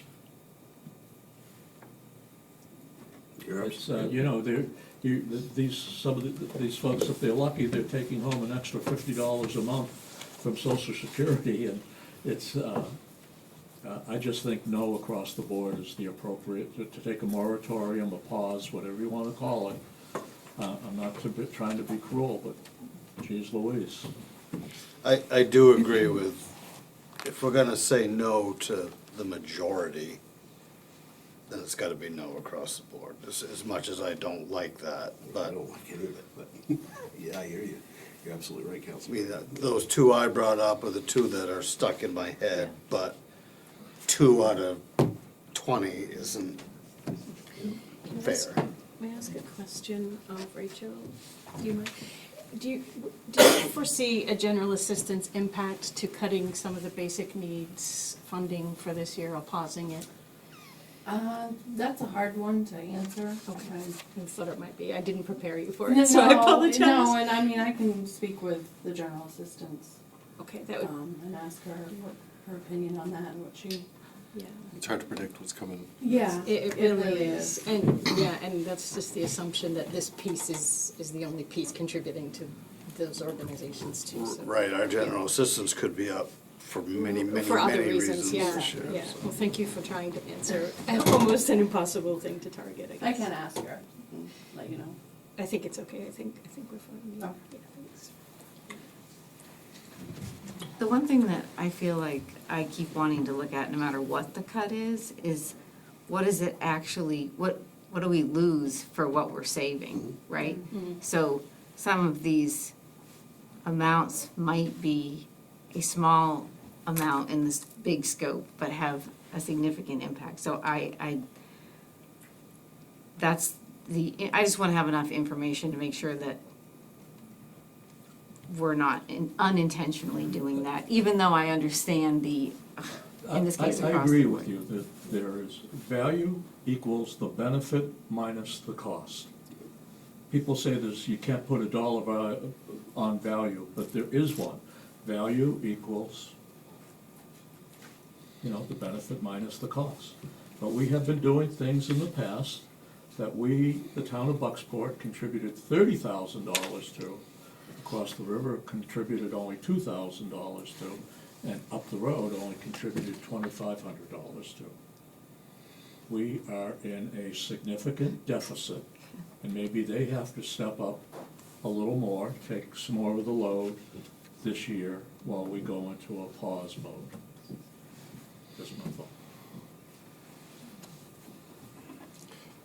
Are we looking for a motion on? What did you- I think just some direction, because the next question, and maybe the next question is such a impactful segue that it kind of, because the next question is that there's going to be some taking some of this back to the drawing board, as Jacob mentioned. And I think some of the guidance he's going to need is it the guidance of the council that one of our larger priorities is to avoid layoffs? And I think when you bump that up against what we were just talking about, that's kind of a big deal, right? That's like, we're talking about avoiding layoffs and at the same time also I don't have to like it. There's a lot of things I don't like, and I don't think anybody really should care what I like. The bottom line is there are some hard decisions to make, and when you're talking about if the priority of this council is to avoid layoffs, then some of these other things just simply have to take the back seat. I have a hard time with cutting any position, just for the fact that just about well, every department here is either understaffed or just at bare minimum staff. Yep. One thing I got no problem with is the retaining walls. You know, taking that on. That is low hanging fruit. Yes. Yeah. Yep. We are going to have to talk about how we do that, but yes, I agree with you 100%. Yep.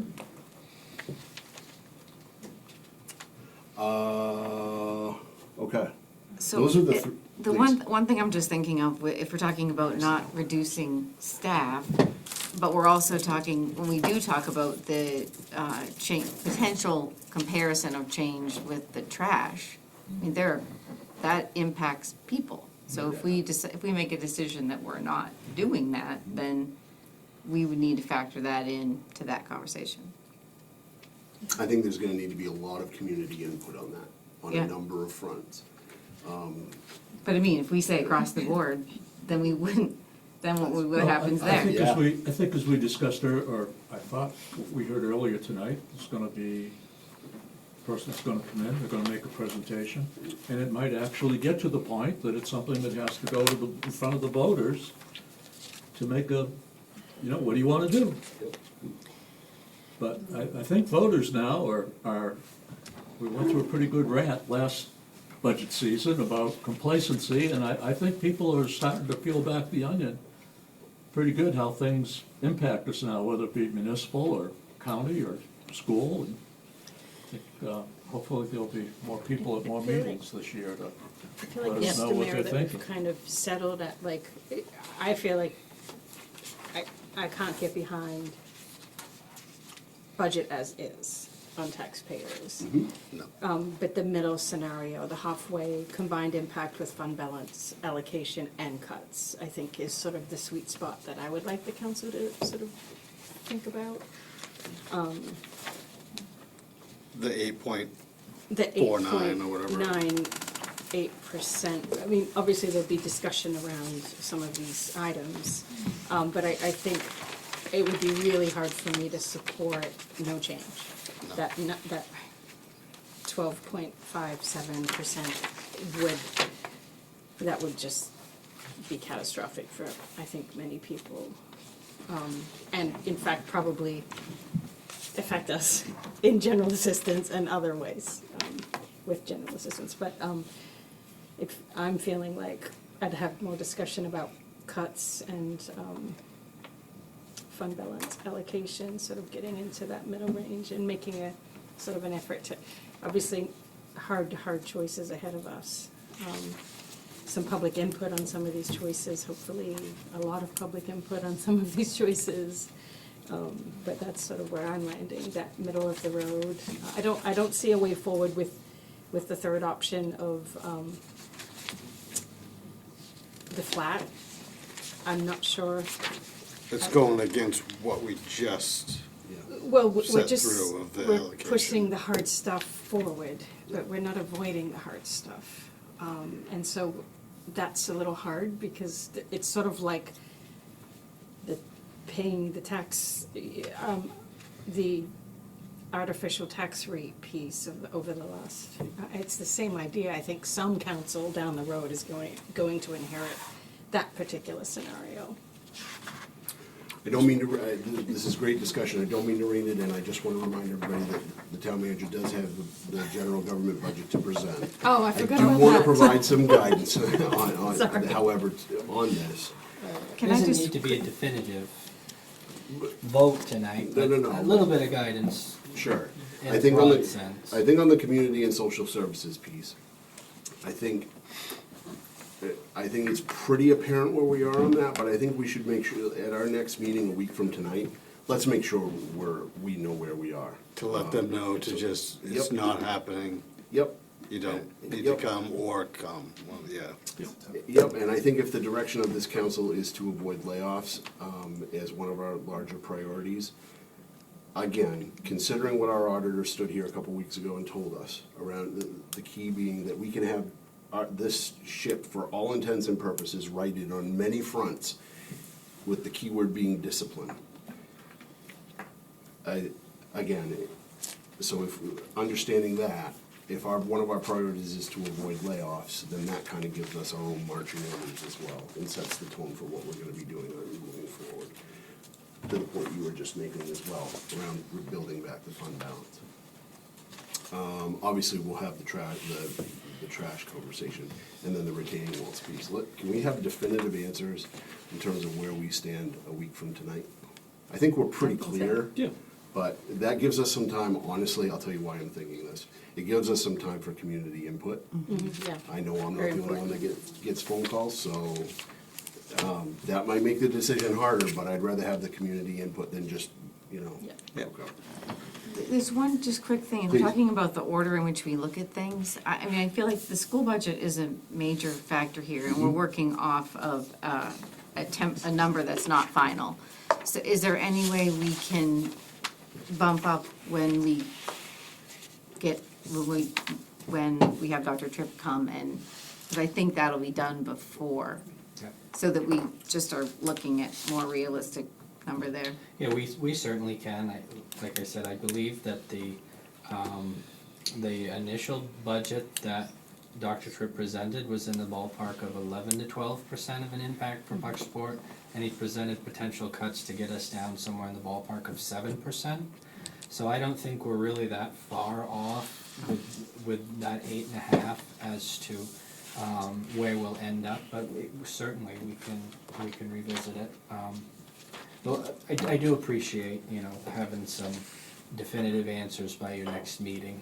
It's just gonna, for staff, it's gonna make, it would be much easier, and quite frankly, it would make a lot of people that are sitting in this room right now breathe a little bit easier if there was kind of some definitive guidance in particular about layoffs and cuts and those types of things. Sure. Appreciate it. Thank you. That makes sense. Good discussion, folks, thank you.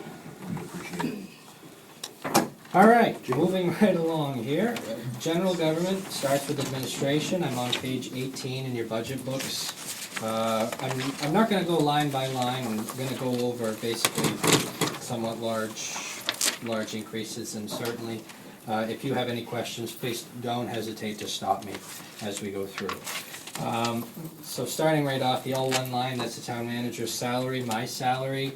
That line is flat. That's a conversation that I had with the council about 2 months ago. This is my preference, not the council's preference. And so keeping that flat while it's, the cost of living adjustment is contractually available to me, keeping that where it was in the current year budget is good there. The O2 line, the office staff salary, that's the finance department up front, and that reflects the elimination of one full-time staff member up there. That position was more or less sunsetted when that individual resigned. So no layoffs here, that's simply not filling a vacant position. Not a lot of change to council salaries or election clerks. Town manager's expense, again, I've removed the $5,000 education incentive that is contractually available to me, but given the current financial situation that the town finds itself in, and quite frankly, my time, there are higher priorities at this point in time, so I've eliminated that $5,000 education incentive from that line. Town council expense, very little change. The 23 line, very little change. Office supplies, 31 line. One thing that we've done with the administration budget is we've set it up in a similar manner to how kind of the public safety budget and highway budgets are, in that we have removed expenses from the administration budget that all of the departments contribute to, such as the copier, lease, phone, internet. A lot of those things were historically under admin, but those are costs that are shared by all of the divisions that exist in this building. So some of these costs have been removed from admin, and they've been put into the facilities, the municipal building budget, and we'll certainly go over that once we get there. And again, I would just add, a lot of these are cuts that we've made to that are either not needed or to bring us closer to in line what we've historically actually spent. 35 line, just a reduction there. 41, same thing. 51 line, again, I believe that that $5,000 decrease is due to transferring some costs out of admin and putting that into the municipal building. Same thing with telephone. The audit, that's, as you can see in the actual amount for fiscal year 25 at 30,000, fiscal year 24 at 32,000 for the 93 lines, what I'm looking at, you can see that that's been underfunded. And so we're raising this line to be more in line to what our cost actually is associated with that. Tax lien cost, no increase there. Legal cost, very significant increase, an increase of $35,000. If I'm being honest with you, I don't think that $60,000 is enough. As far as the Silver Lake Dam matter is concerned, I don't think $60,000 is enough. And we're already at $88,000 for the current fiscal year. This is a line item that has been significantly underfunded. And, you know, this was an intent to try to bring that up some, but if there was an area that we needed to increase, this would be one of the first lines I'd look at. MMA dues, just a slight increase there. And so, again, overall, the entire budget as it's currently presented is an $8,700 decrease, or negative 1.65%. Happy to answer any questions on admin.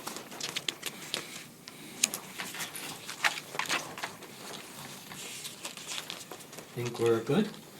So next is page 22, municipal planning, and Luke will present that budget. And one thing I will say is staff are not going to speak to the 01 lines. If you have questions about the 01 lines, please direct them to me, and I'll be happy to go over them. I can move this down, Luke. You can speak to it if you want. I'm going. Okay. I'm not getting a 5% raise. That is because I've been the health officer for years, and I used to get a stipend. And last year in the budget, you guys removed that stipend, but the salary was upped to reflect that amount, so I didn't actually take a pay decrease, but it was no longer as a stipend.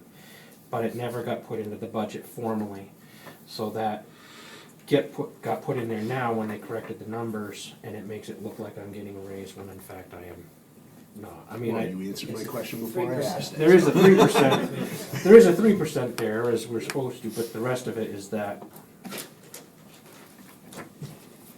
accounting correction. Planning board salary, we just decreased it a little bit because we haven't actually been meeting. We never meet 12 months of the year, and so we just looked at the average of how many meetings we've been having and just removed one. So $180 is what it costs to have one meeting. The planning board secretary, I don't really know why, but when I started here, that was a line item that I got paid for doing the secretary work for the planning board. For a little while there, we actually had a planning board secretary, and she got paid that money. But then she stepped down, and so I just went back to doing it. So we're just doing away with that. There's really not a lot else to talk about. The office supplies, that was higher last year and the year before because of the new computers that we had to have for security upgrades and the software that went with it. Now that that's gone, we're back down to $200. And you can see right now I'm at 74. I think that was for toner and stuff because I do a lot of my own printing. I don't use the copier upstairs unless I have to. Mapping is a line item that's been on the books for years, and we never use it. I think it was for when Jeff used to pay somebody to print the full color zoning maps and things like that. But now with the GIS and stuff, we don't do that anymore. So we carried it for a few years but never used it, so this year we're just getting rid of it. Same with Conservation Commission, that's been money in there for them to use if they had to hire an expert or something. It's never been used, so we're taking it out. And then the codification of ordinances, we finished that process. So now there's the annual fee, which I believe is $11.95, and the remaining amount is for anytime you guys pass an update an ordinance, that gets sent to them, and then once or twice a year they'll do a codification, go through that, make sure everything is legal and whatnot. So that's the cost of their maintenance of our codes. We're estimating that $800 will cover it. It might not. It's kind of a new thing, so we're playing it by ear. Pretty simple budget, but got any questions? It was negative till that counting error, and then Is it possible to zoom that screen in just slightly bigger so folks can see? oh, that didn't work. Sorry.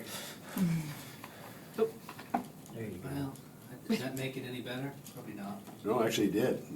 I think admin, so I must need to get down. Yeah, Planning straight right there. there. Thank you, thank you. Is that question for you? It's fine for me, I just wanted folks to be able to see it who Okay, was sitting good. out here. I've got it right in front of me. Any questions for Luke, Victoria? Thank you. Next is the assessor's office, page 25. You know, given the scenario that we're in right now with the resignation of our current assessor, there's a little bit of a question mark associated with this budget. You know, that the wage there was, again, based on our current assessor. I can't imagine, certainly not an increase to this budget at the end. But if it's okay with the council, I'd like to revisit this once we've got an assessor hired,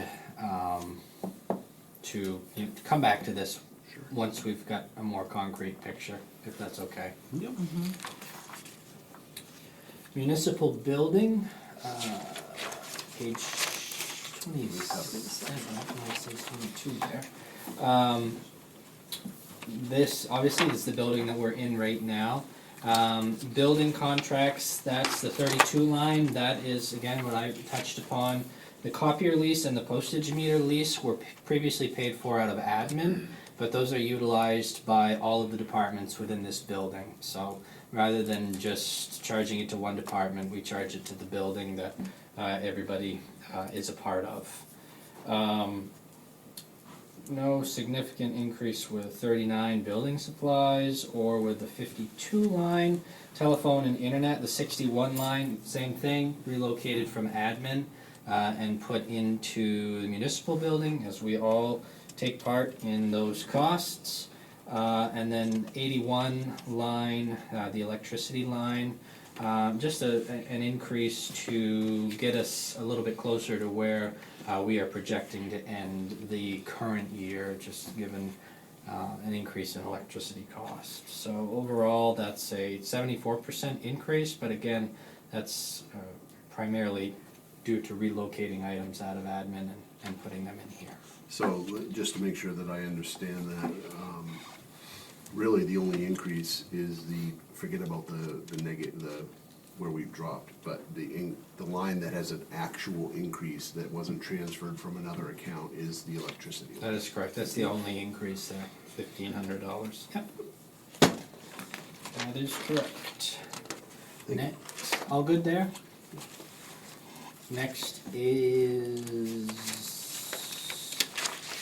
here we go. Everybody's favorite. Next is insurance and benefits, and our finance director is going to present this one.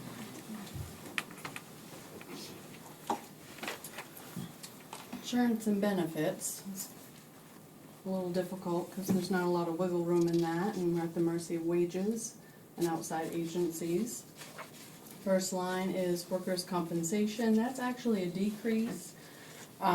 They have, our workers' comp pool with Maine Municipal has some incentives We're part of the SHAPE program. They added the longevity, and we're currently in tier 3 for incentives. So we got a little bit of a discount. ICMA, that is contractual. And so paid family medical leave, that's that 1% that the state has implemented. Social Security, that had no change, had an increase due to wages. Group life, same, there was no changes to that. Main PERS, this is the first time that there hasn't been any increases, but due to wages, that increased. Health insurance, that was actually 10%. They do those increases in January, so unfortunately that was a large one. Income protection, there's no change with that. Unemployment compensation, that had a small drop. That's funded, it's rarely used, hasn't been used in a few years. General liability, that's our property and casualty pool, and public liability insurance. So those had increases.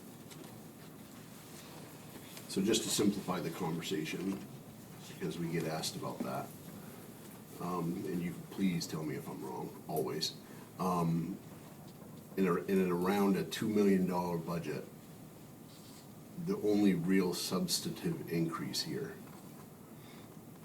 is the $92,000, that is the 10% bump, or actually 9.5% bump, or let's just call it 10% bump in Yeah. health insurance. Yes, correct. Outside of that, the other raises you're seeing are just because wages have gone up. Wages. Okay.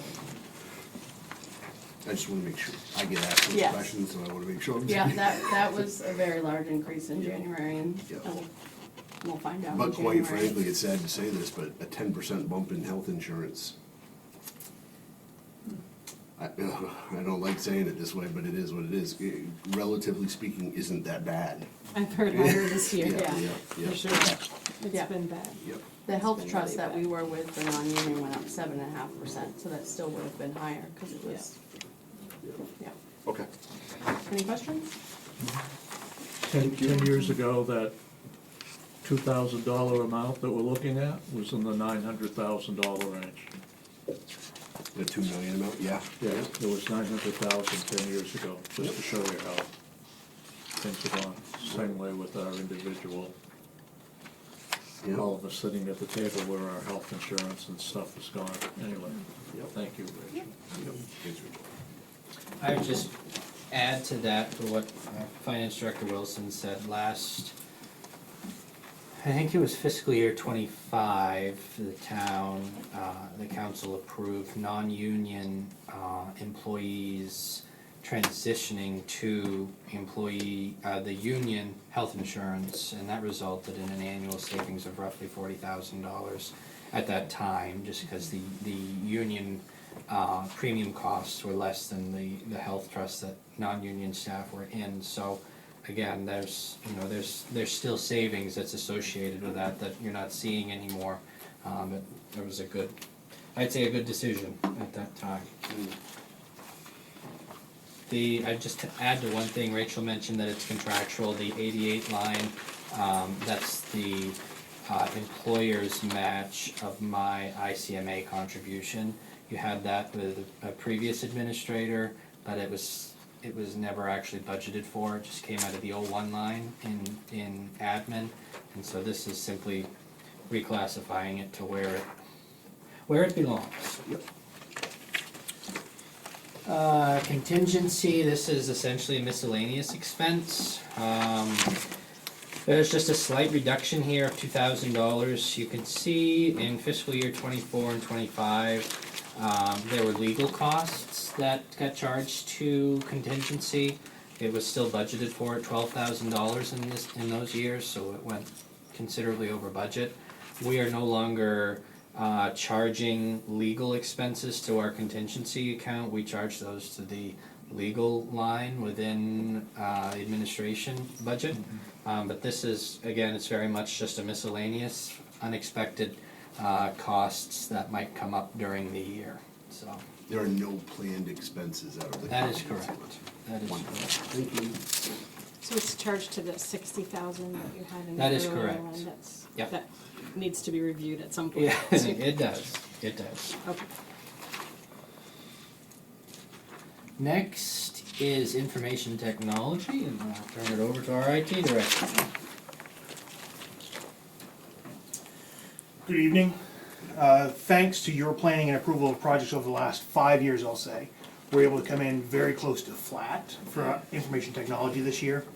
And actually, the original presentation was at -1%, which I was very proud of. And then Town Manager Grand said, I found something else that belongs in your department. So we tossed that in there, so then we approved. Did you lose internet that day? Just for a moment, just real quick. So the other thing Manager Grant and I worked together on was projecting forward. So we have kind of a rough information technology, we can predict some things, and some things we cannot. There's a lot of laws coming down the line, and cybersecurity is a big factor for us. But this budget here allows us to maintain where we're at, and then the highlight topics would be in the equipment line. The equipment line is where we try to do some projects, like we just finished our network upgrade over the last 2 years out of that line, so we're able to take those final costs out. So that is the 41 line. So the plans for this year would be to replace the power backups that feed our network in the buildings. So over time, we replace the batteries. Every few years, we're going to replace the mainframe or the main PDU. And this year in October, we had a power incident at Public Safety and the firewall up to the school.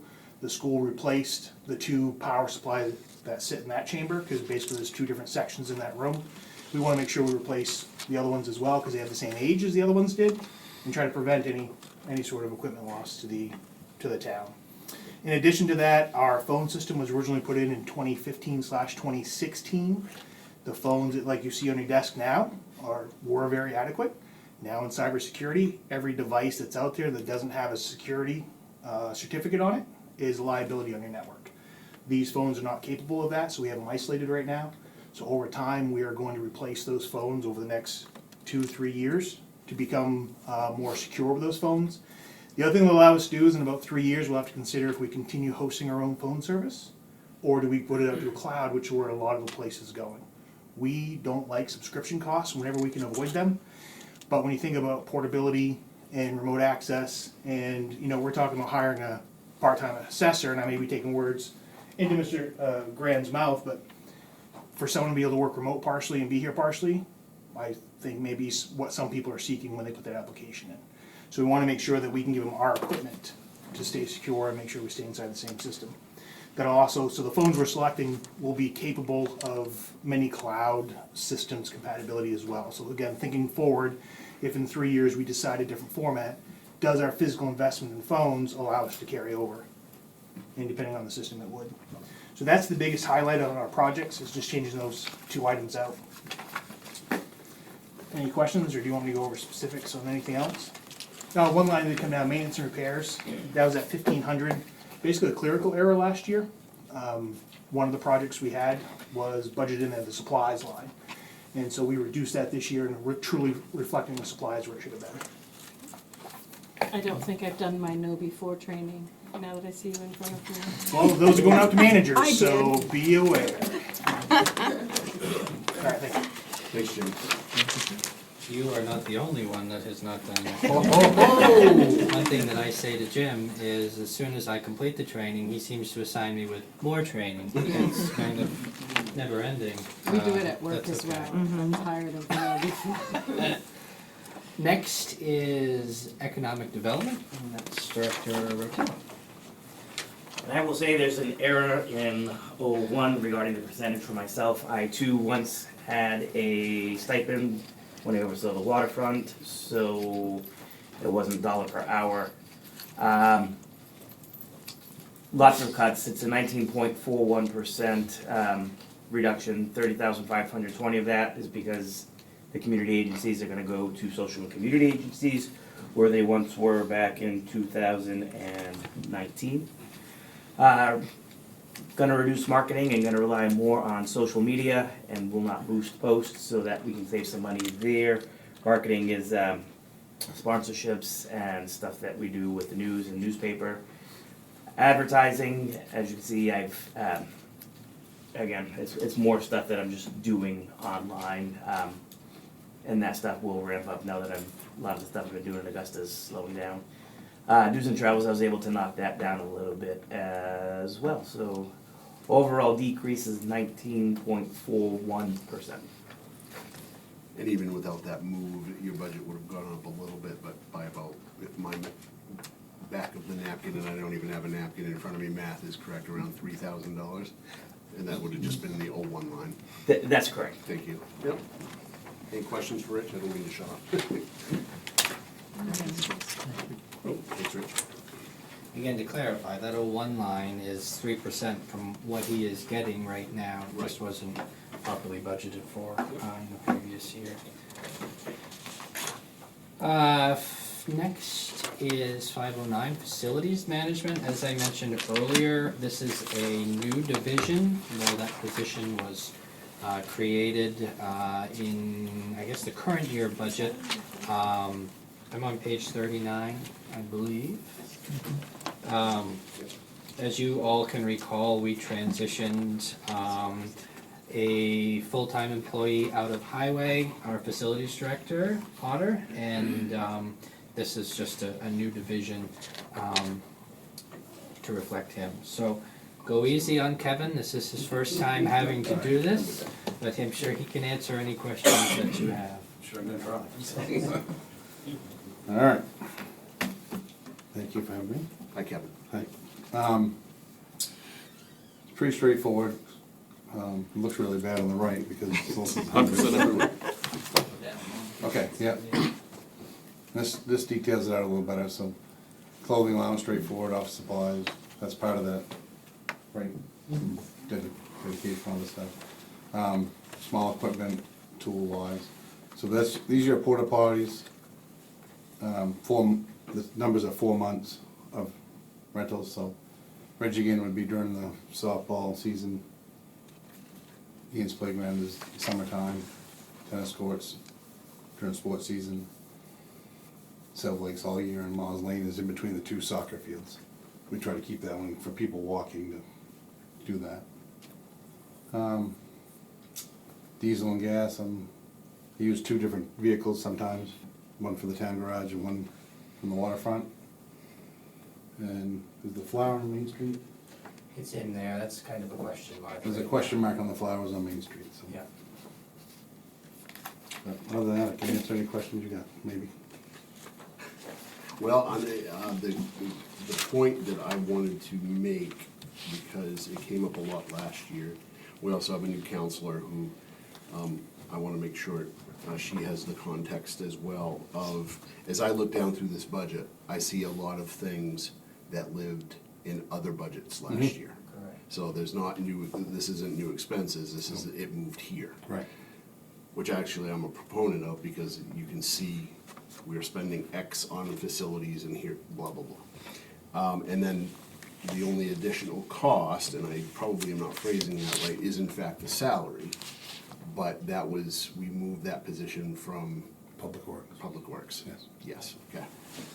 So it would be easy to look at this and say, there's the addition of almost $72,000 to the budget, and that's not actually the case. That is not a net Exactly right. increase, that is it, okay. Yep. Thank you. All right. Thank you, sir. I think that's it for this evening. Next week, we start public safety, and I would probably add an item to the agenda of some of the, circling back to some of the things that you guys talked about at the start of this meeting as far as community agencies and making those a little bit more definitive. Yeah, if there's no opposition, let's in fact add that to the agenda at the beginning. Yeah, I agree. And that meeting starts at 6, just as a reminder. For clarification, are we also adding the retaining wall to the? Yeah, all 3 of them. Points. All three, Yeah, okay. yes. That would be, Yep. yes. Yep. As well as the marina. Certainly can. Do you want to start that You mean- discussion now? We wanted to have that discussion of what our intentions are with it. Or you can. Are our intentions to do anything in this coming year? I mean, this coming summer? That you want us to have that discussion, correct? It's, truthfully, it's kind of too late to make any impactful, any sort of change right now where, you know, the rates have already gone out, people have already started paying their slip fees. So this would be for next year. So you could certainly discuss it when you review the marina budget. Maybe that's the appropriate time to do it, but yeah. Okay. Any other questions? Just a comment. Please. I just wanted to sort of shout out to town manager and our finance director. I just, what a mountain to climb, and I just really appreciate the hard work, your whole team. I mean, this is rough stuff, and we see you, or I see you, I can't speak for everyone else, but I wouldn't want to do it. it's not easy stuff. There's been, I appreciate that. There's been a lot of budget meetings to get to this Yeah. point internally, and there will be a lot of budget meetings to get through to the finish line internally. So I appreciate that. An entire shout out to my staff. I have a team of department heads and a team of individuals underneath them that truly want to see Bucksport succeed and do the best for Bucksport. This town is very fortunate to have all of them as part of our team. So, thank you all. And in addition to that, the fact that we've already seen personal sacrifice from folks, including you, and so we appreciate that. Thank you.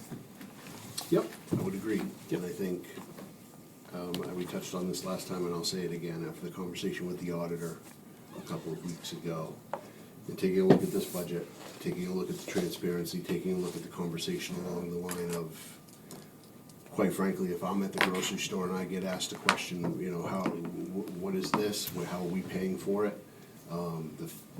We are already in a place where it's so much easier to have that conversation, and so I will commend you on that. And when the auditor said, look, the number that you're looking at right now doesn't look so great, but that's as of this particular date, you've already taken a number of steps to improve our standing, so, yeah, a lot of work to be done, but I think we're really starting off here quite well. Thank you, Jacob. Thank you all. Yep. Absolutely. Motion to adjourn. Second. Any questions? All those in favor? Thank you, everyone. Have a good night. I gotta say,